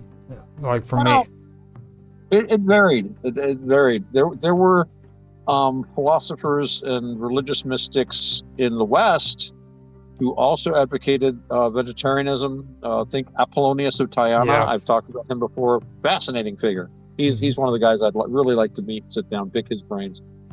There is a lot to be said for vegetarianism as a spiritual path. In the ancient world, it originally, I think, this is my own theory, it was seen as a means of purification. So before any religious ritual or religious festival, or even if you're any great undertaking, one would fast and pray. And one way of fasting is to, be very limited in the food you eat. So usually there would be a kind of a vegetarian diet for a while, maybe a very simple diet, just like oats or something like that, as a way of purging the body. And, when we fast, it's actually, it's very healthy for us physically, but B, it also does concentrate the mind very much. I haven't done any serious fasting in a while, but I used to do it once in a while as part of my spiritual path. And I think this kind of grew into always being spiritually pure. So you would always keep this sort of a diet, a simpler diet. And for them, a simpler meant fruits and vegetables or grains alone, because meat was something that everybody ate. Like you're saying, the traditional Greek was not a big on veganism. It wasn't at the same time, they didn't always have access to as much meat as they might, that's where sacrifice came in. I've talked about this before. When they would have a sacrifice, they also had a barbecue. This was a way, if you had a big sacrifice, the whole city ate. If Yeah. you sacrifice, like 5 cattle to Zeus because of something or other, somebody's birthday or a great victory, or you're trying to stave off a defeat, everybody in town lines up and they get a nice big hunk of protein that they otherwise wouldn't have gotten, because most of those guys can't afford a cow. They probably, they might get chicken or goat once in a while. So dietary protein is a very important part of people that were like, how people lived back then. Man, we've got all these labor-saving devices. They had to walk for miles just to get water sometimes, carry heavy loads, go to war with like 15-pound bronze shield, 8-pound bronze sword. They used to like run around in that stuff. They'd have like one of the Olympic Games was like putting a guy in partial armor and like racing, like, we're going to put 80 pounds of metal on you. Run! So yeah, you want a hamburger after all that.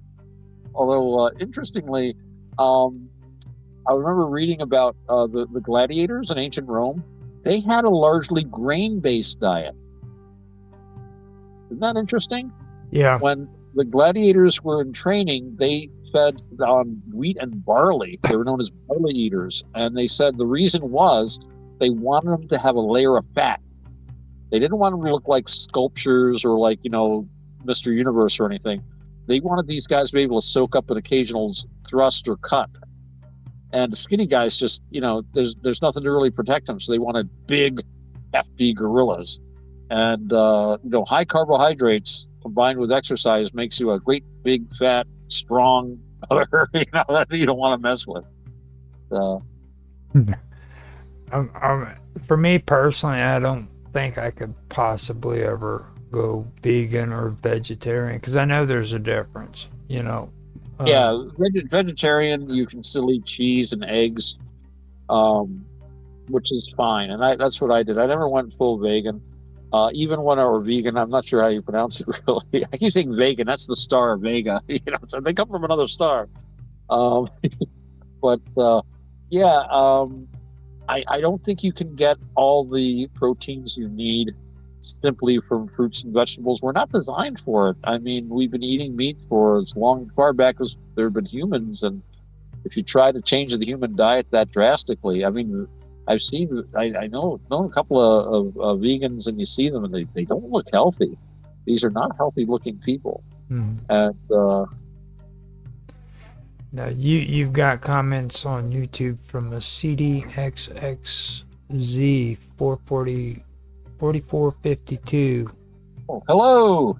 And he said something that goes according to the new word is foosh. Foosh. My Foosh. goodness. How do you spell that? Foosh. I have no clue what he Foosh. meant by that, but foosh. Whoosh. I sometimes say that after a hard day of work. I go, whoosh. That's over with. He says, I've even seen it called wooba wooba. Wooba. He could be thinking of Yab Yum, which is the Tibetan consort tantric magic kind of deal. Wooba. What's interesting about this Fushi Tibetan Buddhism is, I remember saw something once. It was a meme about like if the world is a video game, Theravada Buddhism is just turn the game off and walk away from the console. Whereas Tibetan Buddhism is hack the game, get really good at it, and then walk away from the console. And the console. And a lot of these tantric techniques, these shamanic techniques, I think they can yield a great deal of power. They can give you all sorts of mastery over all these odd little corners of your nervous system. But coming from a Theravada perspective, I would say, why bother? I mean, you're just wasting your time. To me, it's like more samsara. I mean, I know they have a very good Buddhist kind of a rationalization for it. You can jump through all sorts of hoops, and yeah, all right, you've got a human skull plastered with gold as a wine drinking cup. Well, okay, this is a reminder of impermanence, and it gives us, a detachment. It's sort of in Buddhism they have graveyard meditation or carnal house meditation, where you meditate on objects of death so that you detach yourself from the fear of death and all that kind of stuff. So, yeah, you can make all kinds of arguments about it, but it just seems a little too elaborate for my taste. Maybe I'm getting to be more Protestant in my old age. You could, I think, compare like Tibetan Buddhism to like Roman Catholicism, and it's or even Eastern Orthodoxy with the incense and the robes and the gold and beautiful cathedrals and gorgeous sounds of like Gregorian chants and all that kind of choirs. And then you've got like the Theravada Buddhism, which is like just Calvinism. Just all right, Buddha said it, I believe it. That settles it. We're just sticking to the Dhamma in accordance with the Dhamma, and we're go on, everybody, get meditate. Never mind all those space Buddhas. Get to work. Nobody's going to come here and send you to a golden land. You got to do it the hard way. Yeah, apparently they got into a big conversation, him and Dragus Production, about professional energy harvesters. So, there's no telling, because that's Mark Watashik who he's talking about when Mark gets off onto some crazy conversations, man. But yeah, Really, that's more samsara. You get into these occult things and yeah, start playing around with energy vampirism and stuff like that. And really, it's no different from physical pursuits. You go around looking for like occult energy. You go around looking for physical energy. You go around trying to pick up a girl. You go around trying to pick up a succubus. I mean, it's you're just on a higher level, but you're still chasing your own tail. There's in occultism, there are people that use as their symbolic matrix. They use the Holy Kabbalah, and they use the Tree of Life that I'm sure all our listeners are familiar with. And you've got like the the descending lightning bolt and the ascending serpent, and it travels through all of the different sephira. And the occultist is the guy that he goes through all of them in order and attains all these different things and these experiences and stuff like that. The mystic just goes from the bottom straight up the top, middle pillar, boom. Why be a show off? Why spend all this time? I mean, if you enjoy it, great. But I'm at a stage in my life and my experience where I just want to go right to the top. I don't want to waste my time with these side issues. So I just went straight mysticism. Just cutting past all the powers and all these little psychic things, and that's all great. And yeah, I've had all kinds of interesting experiences, but at the end of the day, it's no different from physical power.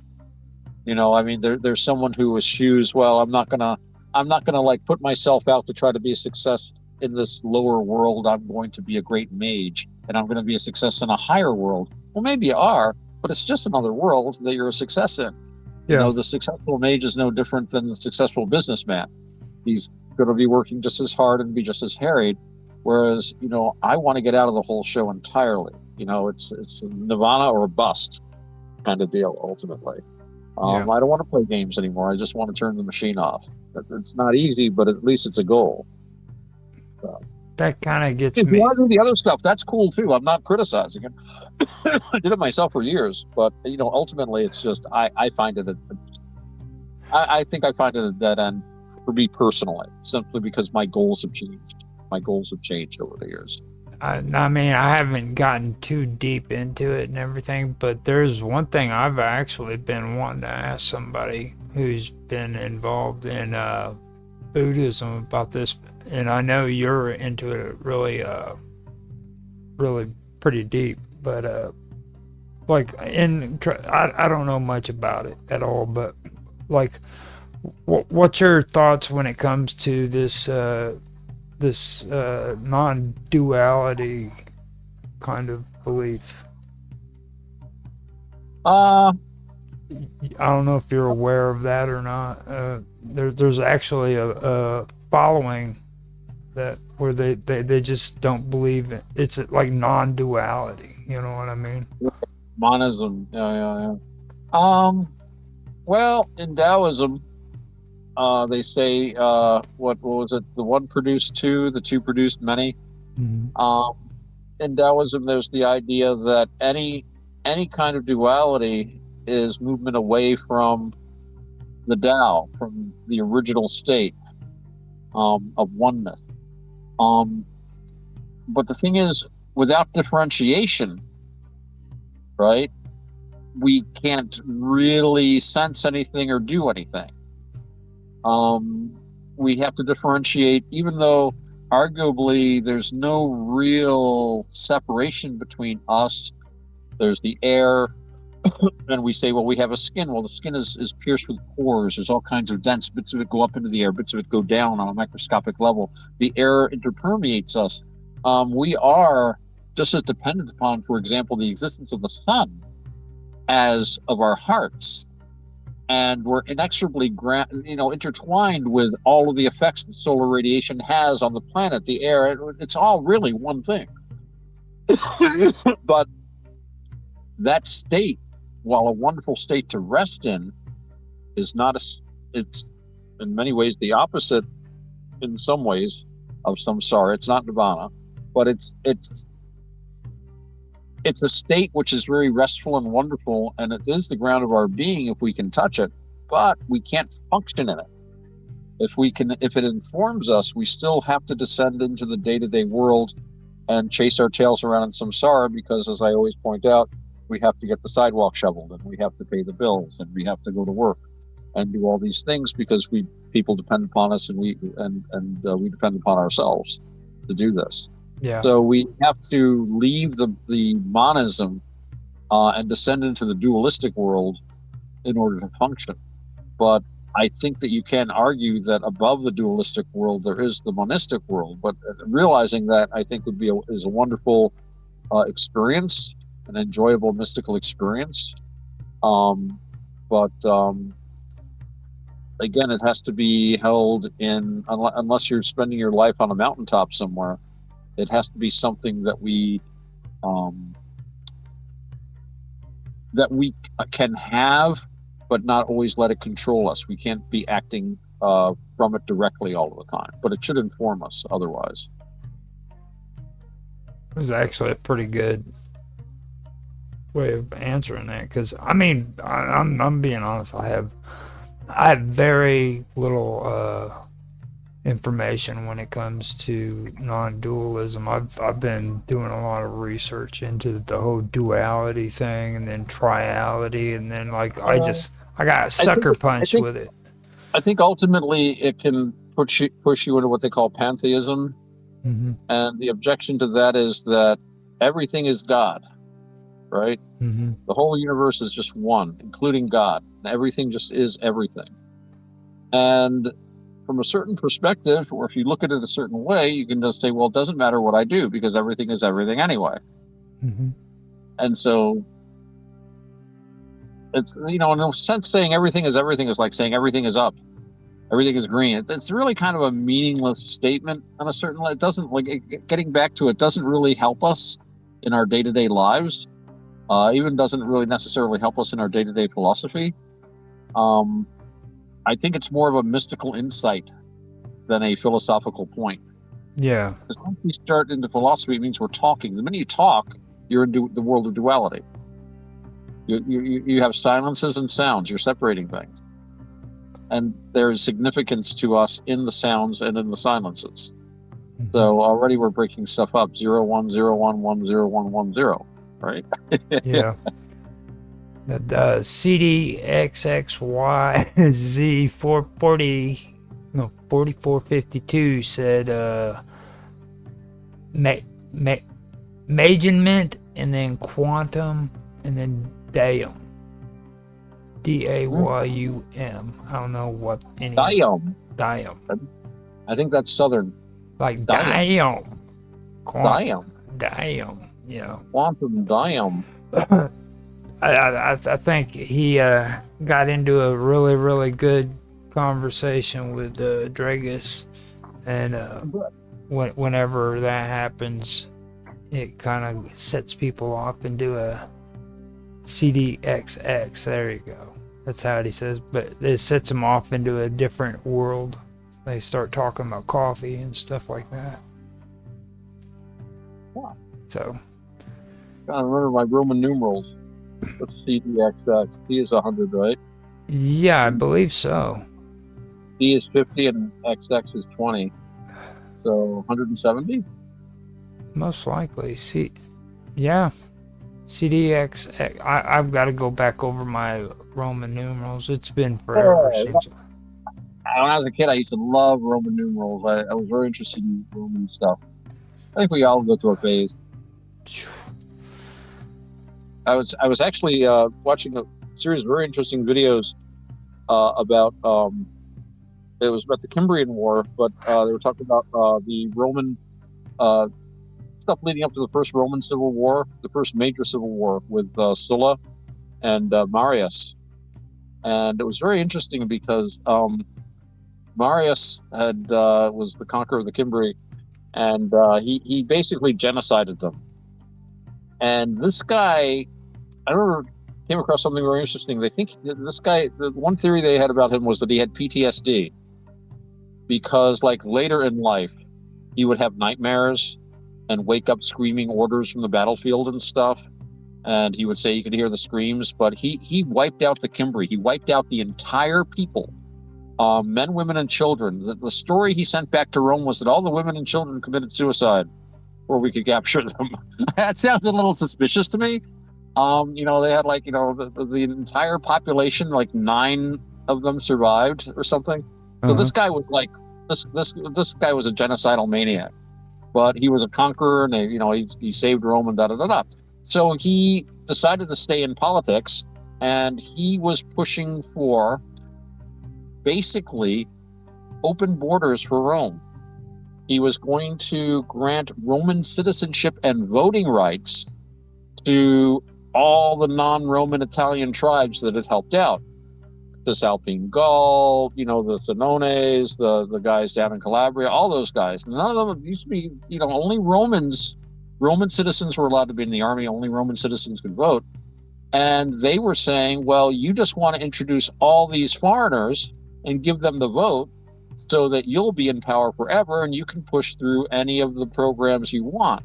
And he had on the side the guys, the tribunes of the people, who wanted to push through these social programs where they would redistribute the wealth and take land away from people, settle. He had all these soldiers he was going to settle away. They didn't have welfare then, but they would say, well, you get a farm because you fought. He had tens and tens and tens of thousands of soldiers that needed farms. So he just, like, confiscated the land from people, and he could pass all this if he had the votes. The people that were opposing him, Sulla, was like, no, we're going to make Rome great again. We're not going to allow this. And that evolved into, like, an amazing civil war. It was really amazing to hear what the issues were at the time. I'm just so glad we never have anything like that happen today.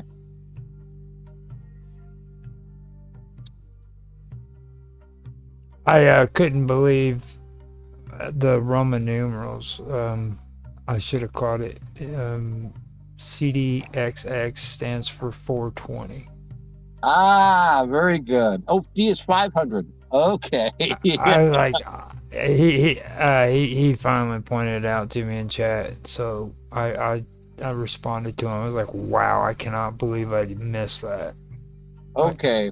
See, I got my Roman numerals wrong too, so I was like, "My goodness." I Like, was I was only 10 off. So a 500, not a 50. Okay, mhm. that makes sense. Although 170 is good too because you've got the magic 17 in there. Well, I mean, we were talking about Buddhism in the West and stuff, and I mean, Mhm. it just like we can't leave 420 out. You know what I mean? That kind of goes along with it. And what's his name? That other guy. My goodness, I cannot believe I had a brain fart about it. He's the guy that was always into consciousness. He did the documentaries. You know who I'm talking about, don't you? Probably, but there's so many guys that are into consciousness. Alan Watts, he did some TV shows. Well, not Alan Watts is a big one, but this guy was all into the whole psychedelic drugs and stuff. Well, let me see: Tim Leary, Richard Alpert, or Ram Dass, as he was called. He's Allen Ginsberg, Jack Kerouac. starts with like a Q or something like that. He was always John Lilly. No, he was always high when he was in his documentaries too. Oh my goodness, I cannot believe I completely forgot. Tommy Chong? Tommy Chong, yeah, he was always down in his documentary. Yeah. Yeah. Oh my gosh. Oh, yeah, man. No, I was talking to somebody the other day, and I was like, man, I've never seen him in any documentary where he was actually sober when he's talking. You know, what I mean, if you're gonna be like talking about consciousness and stuff, you should at least be sober when you do it. Oh, you want to see Tommy Chong in something fun? You really got to watch that movie Yellowbeard. You really got to watch that. The Cheech and Chong are in it, and Tommy Chong plays this Spanish Inquisitor, right? Who sets up his own little kingdom somewhere in like a little island off South America or something. And so it's like a neo Aztec hippie kind of. It's really hard to describe, but he is hilarious. He's like a horrible tyrant. uh, I won't say anything more about the film, but I think you would really like it. I actually Tommy Chong, he did something here recently that I actually did give him a lot of credit for, because I forgot what it was though, but I remember was it him or was it Cheech? It was one of the two, but it had to do with the marijuana stuff. Like Chong's Bongs? I know he had that company for a while, Chong's Bongs. Yeah, I think that was it. He said he had to give it up because he actually had to stop smoking pot, and he said he was getting too old for it, I think is what it was. I know. Didn't he got in trouble with the government for a while over that? Mm-hmm. I think it was. They put him in jail? Chong, I think. I think that was Yeah, it. I think they put Tommy Chong in jail Yeah. over it, yeah. And now it's legal everywhere. yeah. He's like a hero. Woody Harrelson also had to give up the pot. He said he was getting too old for it. They did an interview with him, and he's like, man, I promote marijuana, and I agree with it, but man, after a certain age, you just have to stop. I'm like, yeah, whatever, man. I was like, he smoked himself crazy is what he did. Well, it's like anything else, your body changes, and you just like to do different things. Mm-hmm. I used to hate milk. Never drank milk when I was a kid. Even when I had cereal, I would just eat the cereal. I would leave the milk in the bottom of the bowl. And then as I'm older, now I love milk. I drink it all the time. On the other hand, I used to love shrimp and seafood when I was a kid. And now I don't really care for it. All I can think of is like I ate so much of it that I just kind of got sick of it. So your body does change, and it'll say, I don't want to do this anymore, So not surprising, especially if you did a lot of it. Maybe just like, I took enough. Yeah, there's a lot of stuff I don't do nearly as much as I used to, but then there's other things that I do. So it's kind of interesting to watch how we change. Now with me, I the reason why I had to quit smoking pot was because I ran out of money. It can be expensive, especially the bad old days when you couldn't grow your own. Well, I mean, it's like now, you can go to a freaking a go shop, to the store. yeah, and get it. And like, I mean, I had to do it back in the hard days, back when they had seeds and stems. You know what I mean? It was like, I remember, yeah, geez, half the weight would be seeds, and now it's like, at least around here, well, I told you when they legalized pot here, the governor was just trying to distract people from like his own political scandals. So he gave the pot legalization people everything they wanted. They just put on the table so that now you can carry up to 2 ounces in your pocket. I forgot how many, was it 50 pounds at your, it was like some 10 pounds at your house. If you're a grower, they might have changed that one. mm-hmm. You can grow like, so many plants. I mean, it's up to 6 plants, but I know guys that grow plants that are like 12 foot tall. You can get plenty off of just one, so you've got 6, and it's completely legal to just give it as a gift.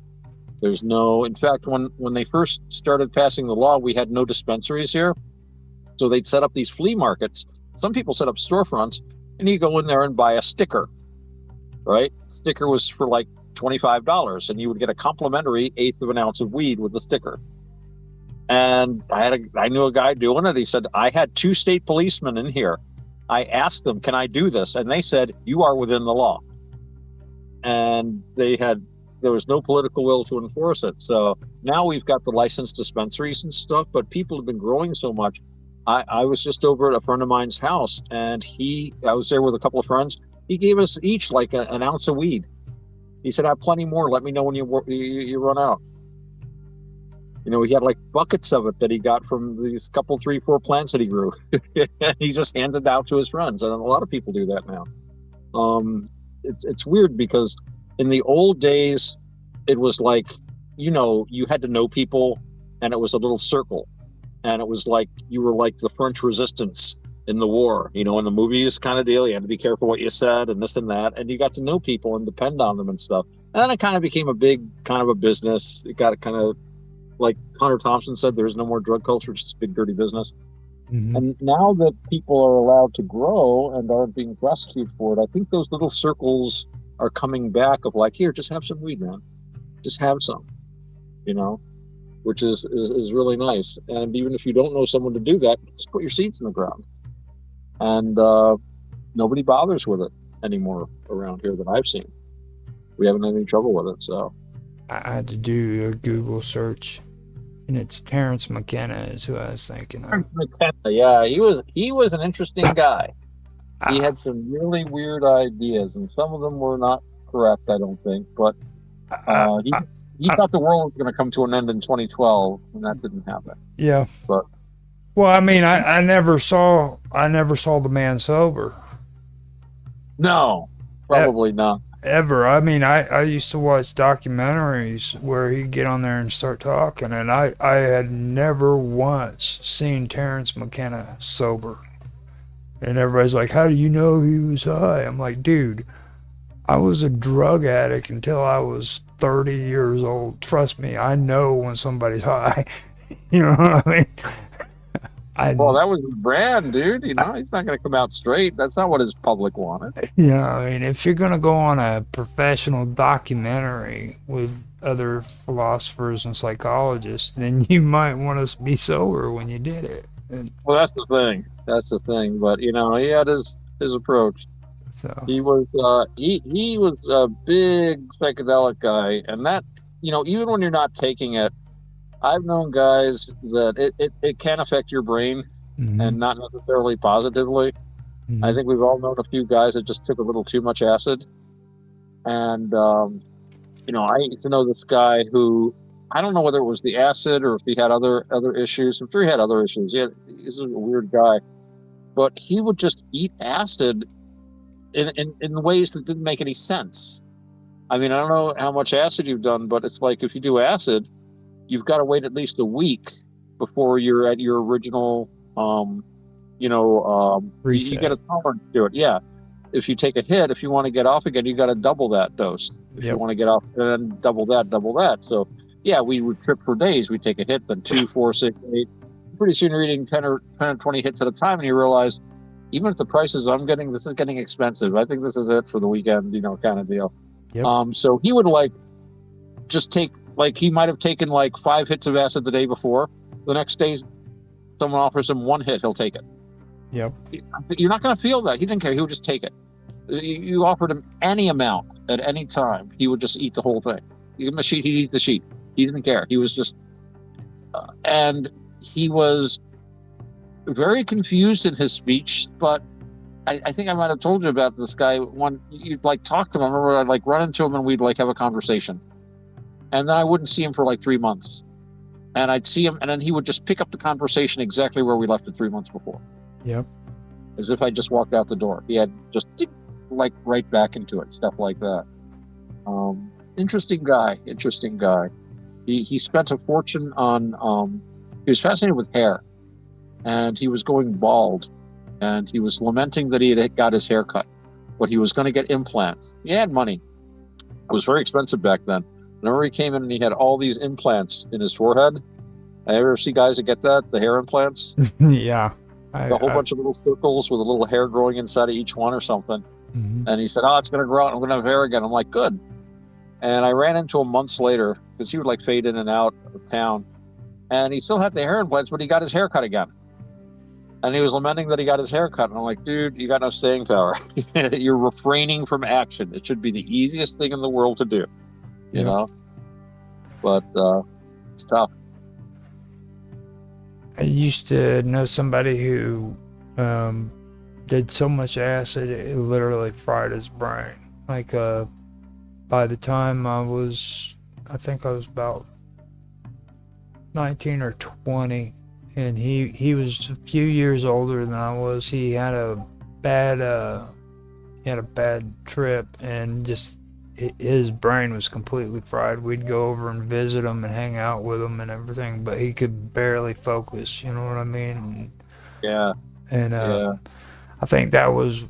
You would think that that would be something that would wake a kid up, say, "Look, I'm not going to do that," but it didn't do it. I kept on doing drugs and stuff after that. I even had a friend of mine, Reed, who did acid with us, and he ended up going home, and because his dad caught him and was driving him home, he gets out of the car, he grabs the rear view mirror and starts crying into it, saying that the devil is going to freaking kill him. Okay, he was literally having a vision and screaming at this rear view mirror and on his dad's car. Wow. And Yeah. he never hung out with us anymore. He told us about it, and that was about it. And didn't stop me. You know, I finally, all the way through it, I mean, I just kept on going, kept on going. I didn't sober up till I was 30, and when I finally sobered up, I was like, my God, look at all these years that are just completely gone, because they were just like, couldn't remember half of them. You know what I mean? Yeah. People, Yeah. it's just amazing. No, it's that's the other thing about these drugs is they're very powerful and I think can be very useful. But when you're not prepared for them and you don't have the right dosage set and setting, that's something Tim Leary told us, and that is true. Mm-hmm. And you're not mentally prepared for it. You know, it's sort of on that spectrum that includes like occult practices, because a lot of occultism, magic, whatever you want to call it, involves wine and strange drugs, which is a quote from the Book of the Law. "To worship me, take wine and strange drugs, whereof I shall tell my prophet. They shall not harm thee at all. I am the snake that giveth knowledge and delight and bright glory. To worship me, take wine and strange drugs." That's from the Book of the Law. So there's been a long connection with strange drugs and occultism. But Israel Regarde pointed out that a lot of people get involved in magic, occultism, these mystical paths, because they're trying to cope with their own mental illness. And this is not a good idea, because you are opening up, this is that arrow flying straight to hell again. You're opening up aspects of the human mind that we are not equipped to cope with here in the West. We don't have the personal mythology for it anymore. We don't have the language, the internal language for it anymore. What we do have left are just storybook versions. He thought the devil was talking to him. He had no idea of the inner theology of, like, demonology and theurgy of religious theory. Because then if he thought that the devil was talking to him, well, then he would also know that Christ could defend him from the devil. I mean, if you're taking one part of the mythology, but you don't take the other part of the mythology, you don't have the answer to it. Right. Why would you make a deal with the devil? He lost his war. Tell the truth and shame the devil. There was a great scene in the Arabian Nights The first story in the Arabian Nights is a story of the fisherman who finds a brass bottle, and when he opens it, a genie comes out. Mm-hmm. You know that one? Yep. And in the story, the genie was imprisoned there for centuries. In the first century, he said, anyone that lets me out, I will give him the wealth of the earth. Next century, anyone that lets me out, I will give him all power over the earth. Finally, he's like, anyone that lets me out, I will reward him with, wishes and this and that. And he got pissed. He's like, I'm sick and tired. Whoever lets me out, I'm going to kill him. And then the fisherman finds him and lets him out. He says, aha, I'm going to kill you. He's like, what? He's like, yeah. So the fisherman says, well, it's just a jinn. I'm one of God's creatures. I'm the son of Adam. I have dominion over jinn. I cannot be able to outsmart a jinn, And in the story, he tricks him back into the bottle. I don't believe you could fit in there. Of course I could. Well, prove it. Oh yeah, watch this. Goes back in the bottle. The fisherman seals it up and says, well, I'm throwing you back in here, and I'm going to set up a house right here on the shore, and I'm going to tell people, do not fish here, because you will find a brass bottle with an ungrateful genie in it. You'll be down there forever. And the genie's like, no, please, let me out. And, so that he had this experience. What's interesting to me about that story, too, if you read that story, the whole story, now, when he finally lets the genie out, and the genie says, all right, I'll let you out. If you let me out, I will reward you. He says, okay. So he undoes the thing, and the genie comes out, and the genie has sworn that he will help him, that it'd be, give him a great gift. So genie's back on the beach, and he's looking at this genie. It's like, uh-oh, I hope he keeps his word. The genie just kicks the bottle, into the water, and he laughs. Says, but I keep my word. He says, well, listen, I've been in that bottle for centuries, so I don't really know what's going on very well. But if you go to this place and you get these fish and bring them to the Sultan, and then see what happens. And then he disappears. So he goes, he gets the fish. And there's a long, drawn-out story, but at the end of the story, the fisherman is rewarded, and he lives happily ever after in a nice palace and stuff, and he's well taken care of. Now, in that whole story, everything that happened there could have just happened inside the fisherman's head. He had some kind of a weird experience on the beach, but he wasn't marked by it. There was no physical evidence. He was almost like a UFO contact. He came back with this information that seemed to come from nowhere, came from a bottle that he found in the bottom of the sea that said, go do this act. Just enter yourself into this line of karma. Enter yourself into this line of actions and see what happens. And so he suddenly had this information that enabled him to become a wealthy man. It had nothing to do with him being given a magic object. He wasn't handed a treasure chest. There was no real quote unquote magic to it as far as the whole outside world sees. But he had an experience that could have very well happened in what they sometimes call the imaginal world, the liminal world, because our world is, of course, made up of electrochemical thingamabobs going on in the brain, supposedly, because of what hits our senses. So things don't have to hit our physical senses to make an impression on the brain. We have other ways of sensing that we're not always aware of. So he could very well have had an experience just as real as everything else we're imagining. It's simply that it would not be shared with everyone else. When you and I look at a tree, we're sharing the experience of seeing the tree. But if you look in the tree and you see a Sasquatch hiding in there and I don't, you have had that experience. Something has caused your brain to register this. It might not have necessarily come from your eyes, but it's going to register as sight. So I think that's what happened with the genie, with that fisherman in that very first story.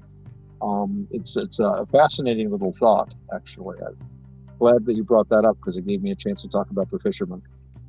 Pretty good story, too. That really is. But yeah, so that guy with the devil, all he knew was the devil. He didn't know ways to, if you're going to be functioning in a world where there is a devil, then you have to function in a world also where the devil's shortcomings are also apparent. But when you're not prepared to open up these aspects of your mind, it's frightening and overwhelming, especially when there's things, and I'm talking from my own experience, where we spend a lot of our lives hiding from things or ignoring things that when you take these psychedelics, suddenly you're brought face to face with. And if you're given that experience without the preparation for it, Mm-hmm. you are very likely to be going into disaster. So Israel Regardie said, don't go into the occultism, don't go into the drugs, don't go into the mysticism and the meditation and stuff until he suggested going through therapy, basically getting yourself in a good, stable mental condition Yep. before you take a drug, which really is an amazingly powerful thing that can open up the mind to all sorts of possibilities. I mean, they were using it psychiatrically with a great deal of success in helping people to overcome neuroses. Remember Cary Grant, Yeah. the movie actor? Yep. He loved LSD. He was on LSD therapy under a psychiatrist back when it was legal in the 1950s. And he did it, he talked about it publicly a couple of times. You have to dig for it, but he found it to be one of the most successful treatments. He got past a lot of mental issues, and he finally had the confidence to become a father for the first time. He'd been really scared of that after his LSD therapy began. There was all sorts of wonderful possibilities with using these psychedelics, and then the government just clamped everything down. They were scared shitless of what was going on with it. And I think that was a big mistake. And Tim Leary was, again, responsible, I think, for a great deal, because scientists were like, hey, this stuff's really... All of a sudden, Tim Leary comes out and is like, we're gonna come for your kids, and we're gonna get them to drop acid, and we're gonna destroy your whole fucking culture. Woo! Well, people don't like that. Yeah. You know, it's kind of scary. It sounds fun when you're 17, maybe, you know, but yeah. When you get a little older and realize somebody's got to plow the roads. These people are in the grocery stores. You know? these people were building bunkers in their backyard for, like to prevent the Right. nuclear bomb from landing, and you got this hippie freaking talking about stealing your children and stuff. So yeah, well, the other thing is, I mean, you've always got a bohemian fringe in any society. Mm-hmm. I'm part of that bohemian fringe in our society, and bohemian fringe, properly understood, are people that, because of whatever terrible things that have happened to them, whatever reason that they have mental illness or they're the walking wounded, they can't fit very well into society, and yet they are creative, intelligent people who can create and who can live fulfilling lives, but they have to live it outside of mainstream society because they simply don't fit in. And this has always, there's always been beats, there's always been weirdos, there's always been people that are not the squares from Delaware. But suddenly it became popular to be a rebel. Suddenly it became popular to be a bohemian. And suddenly everyone had to be a bohemian. And it's not for everyone. And the whole thing got watered down horribly. And, you need the squares, man. You need the buses to be running. You need the trains to run on time. It's really cool to be a bohemian that looks down on the workaday world. And they used to say, well, what if everybody did that? Well, no, not everybody's going to do that. Most people couldn't stand it. It's not really good for most people. It's the result of a life situation that is actually very sad when you think about it. But suddenly, everybody had to be a bohemian.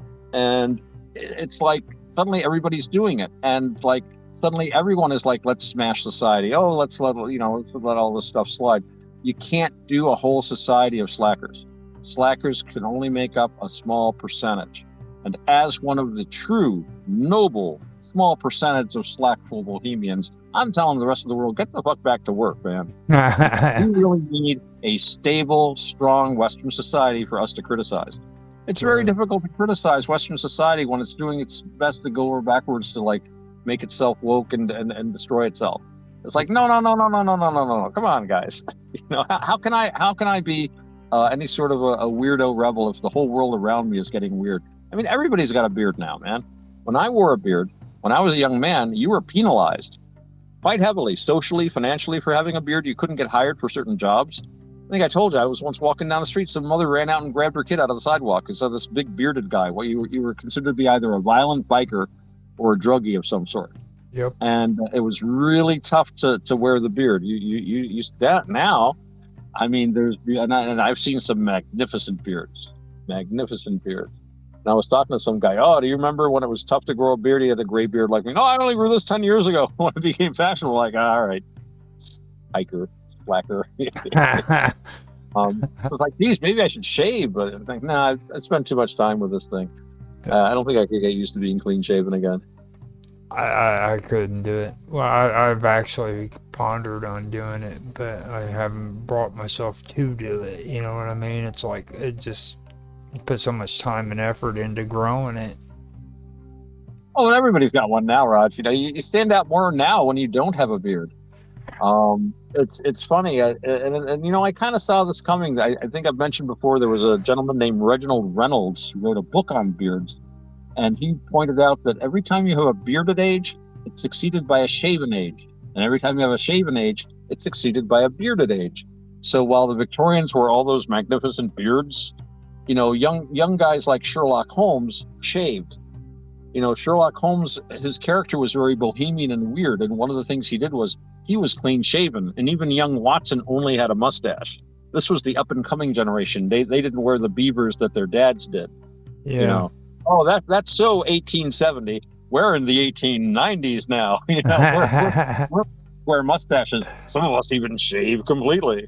That was the daring thing. And by the late Edwardian era, by the time you got into that, clean shaven was all the young people, and the beard signified the old guys, the older generation. So, but then for a while now, most of the guys you see shaven are older guys, and not all of them.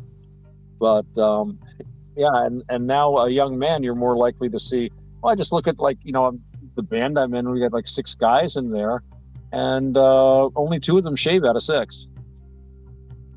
That's where it should and, be, though. and yeah, it's and one guy does have a beard, but he shaves his head. So there's now I guess it's like dealer's choice as far as hairstyles go. I Doesn't think really mean anything anymore. I think the beard has to do mostly with the age, though. Like most of the older people that I know, they're more into the beard thing. You know what I mean?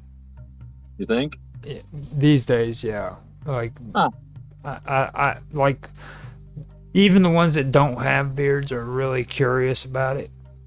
You know what I mean? Because Right. I've gotten people who are clean shaven. They're just curious. They're like, how long did it make, or did it take you to grow that? You know? I heard that. And I heard that. Well, nowadays, of course, if you feel like experimenting, it's not so difficult to do. But yeah, there was a time when it was, again, like I was saying, beard. It was tougher to wear a beard. But I would have guys come up to me in the bar and say, "How long did it take to grow that? I tried to grow one. It didn't grow. I had 2 weeks." And I said, "Try not shaving for 15 years. I bet you'll have something there." I haven't exactly. shaved in, oh my God, I'm trying to think of how far back. Um, Probably the last time I did any shaving at all, I was probably like 17 or 18 years old. Um, I messed around with my beard a bit after that. At one point, I actually shaved my mustache off, so I had like the the Farmer Joyles kind of just the whiskers, Hmm. like the Amish wear. Um, that was an interesting experiment. I let it grow back, but because my girlfriend at the time was like, "Oh, your mustache needs trimming. I don't like kissing you because you." So I'm like, "All right." I shaved off my whole mustache. She said, "I didn't mean the whole mustache." She grow it back. It's like I just wanted to trim it a little. I'm Oh, telling my one buddy, his wife almost killed him because he shaved. He always wore a beard, and I've always known him with a beard. But it was like one Halloween, and he was doing a costume, so he shaved for it. And when I saw him, I went over to his house for a party, and I went over there, and he was like, I'm like, it took me a couple of seconds. It's like, oh, okay, you took your beard off. But his wife was like, she told him never do that again. Grow that back at once and never do that. She'd never seen him unshaven. you. That'd make me self-conscious, man. I was like, hold on a minute. Oh, Sweet. the suddenly shave. What are you saying? Like all of a sudden you see my bare face. What am I that ugly? It's like put it back on. Put it back on. Yeah. That's just Well, me though. I remember when I got to boot camp and they shave everybody's heads. And I had long hair then and a beard, but I trimmed my beard down a bit, and but I had like shoulder length hair. Kind of wish I'd kept it now because my hair would have been longer than it is. But so they're barbering hundreds and hundreds of people.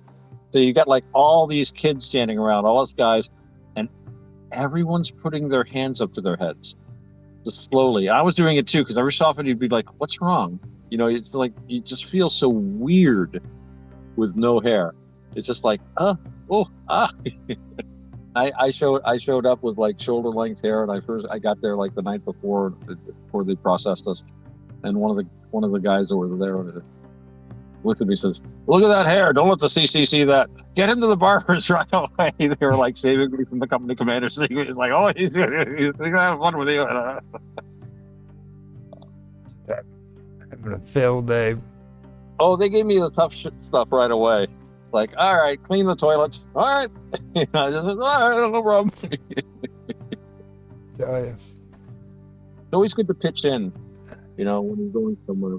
Remember a job I had once? I walked in there and they were like, yeah, and they were moving a piano. So I just took off my shirt and I helped out. I got the job. I didn't work there, nothing, but there was guys there and they were having trouble. So, hey, I'll give you guys a hand. And I just helped them to move a piano. Had a sore back, but I had a job. So,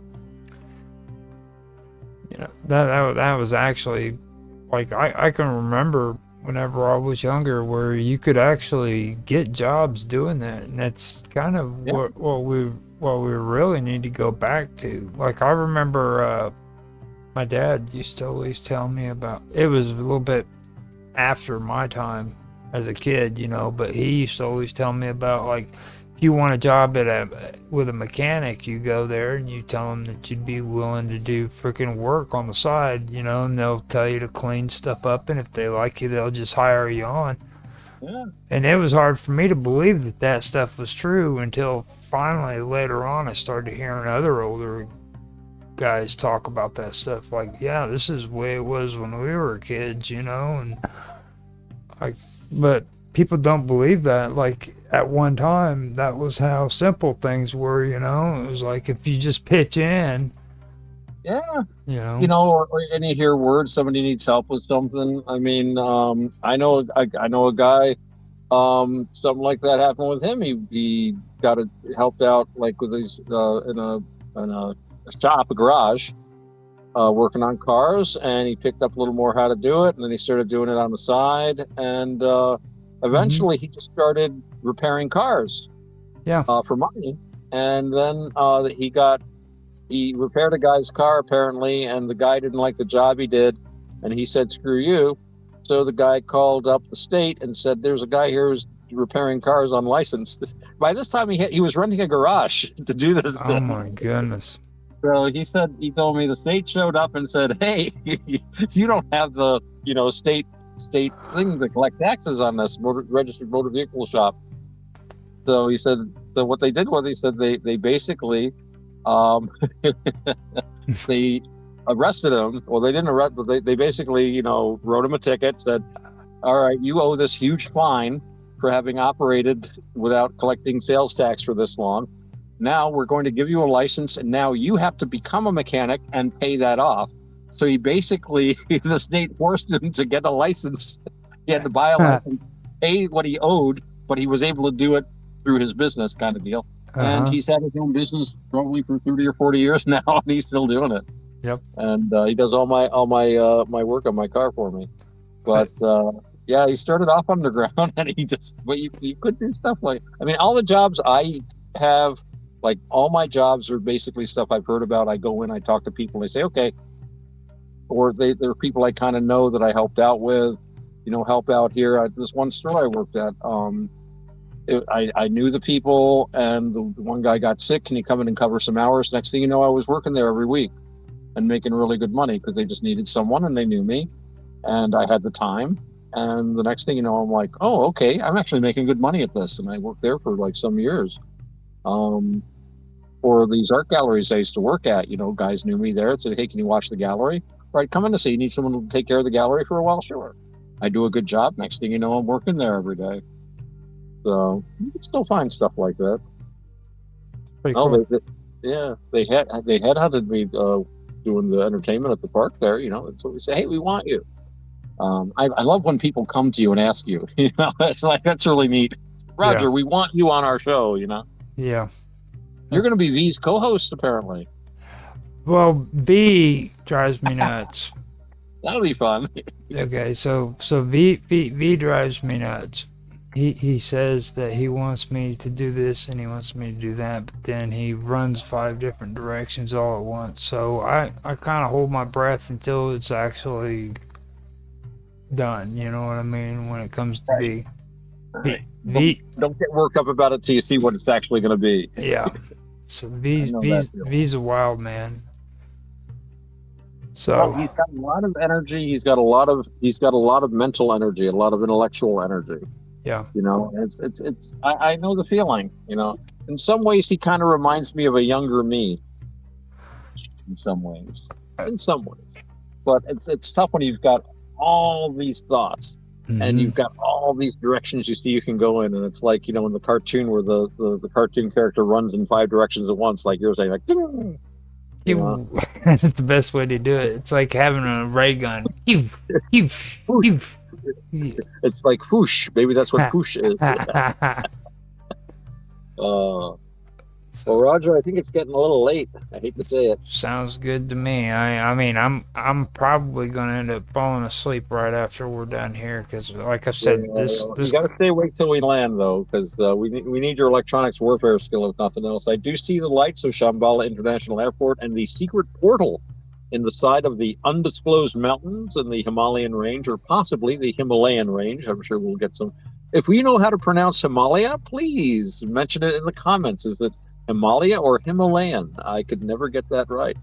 But be that as it may, I'm afraid I'm going to have to turn off the smoking lamp and light the seatbelt lights. Please return your trays up to the seat in front of you and bring your seat to an upright position. The stewards will be coming along collecting your hash pipes, and we will be making our approach to Shambhala very shortly. I'd like to thank our co-pilot and electronics warfare officer, Roger Hansen, for making sure we were able to get through all of the chaff and drones that were thrown up at us. But Roger, you took appropriate countermeasures, and we got through once again. Thanks so much for your help. not a problem. All right. So once more, we will mention our socials. Of course, I am at navakavada.org. That's NAVAKAVADA.org. It's spelled just like it sounds. And of course, on minds.com is Otto X or Otto Excelsior. Roger, would you like to share your socials with our audience? Yeah, you can find me at Roger_Hansen at minds.com. You can also find me on Elements as well as on Teams at Rogers Hangout. That's Element Matrix. Other than that, it's just regular platforms like YouTube and Rumble and DLive. Right. Any place that you see this. Yeah. And yeah, that's cool. And of course, if you have any comments or questions, please feel free to add them in the whatever platform you're watching us on or listening to us on. Comment, make suggestions, answer questions. If you've got the answer to the Himalayan question, that can be the subject of our next show. A final solution to the Himalayan question, or is it Himalayan? Maybe we'll discover. So, yep. A little turbulence. All right, we're coming into the airport, so I'm going to say good night to everyone, and hope to see you on our next flight.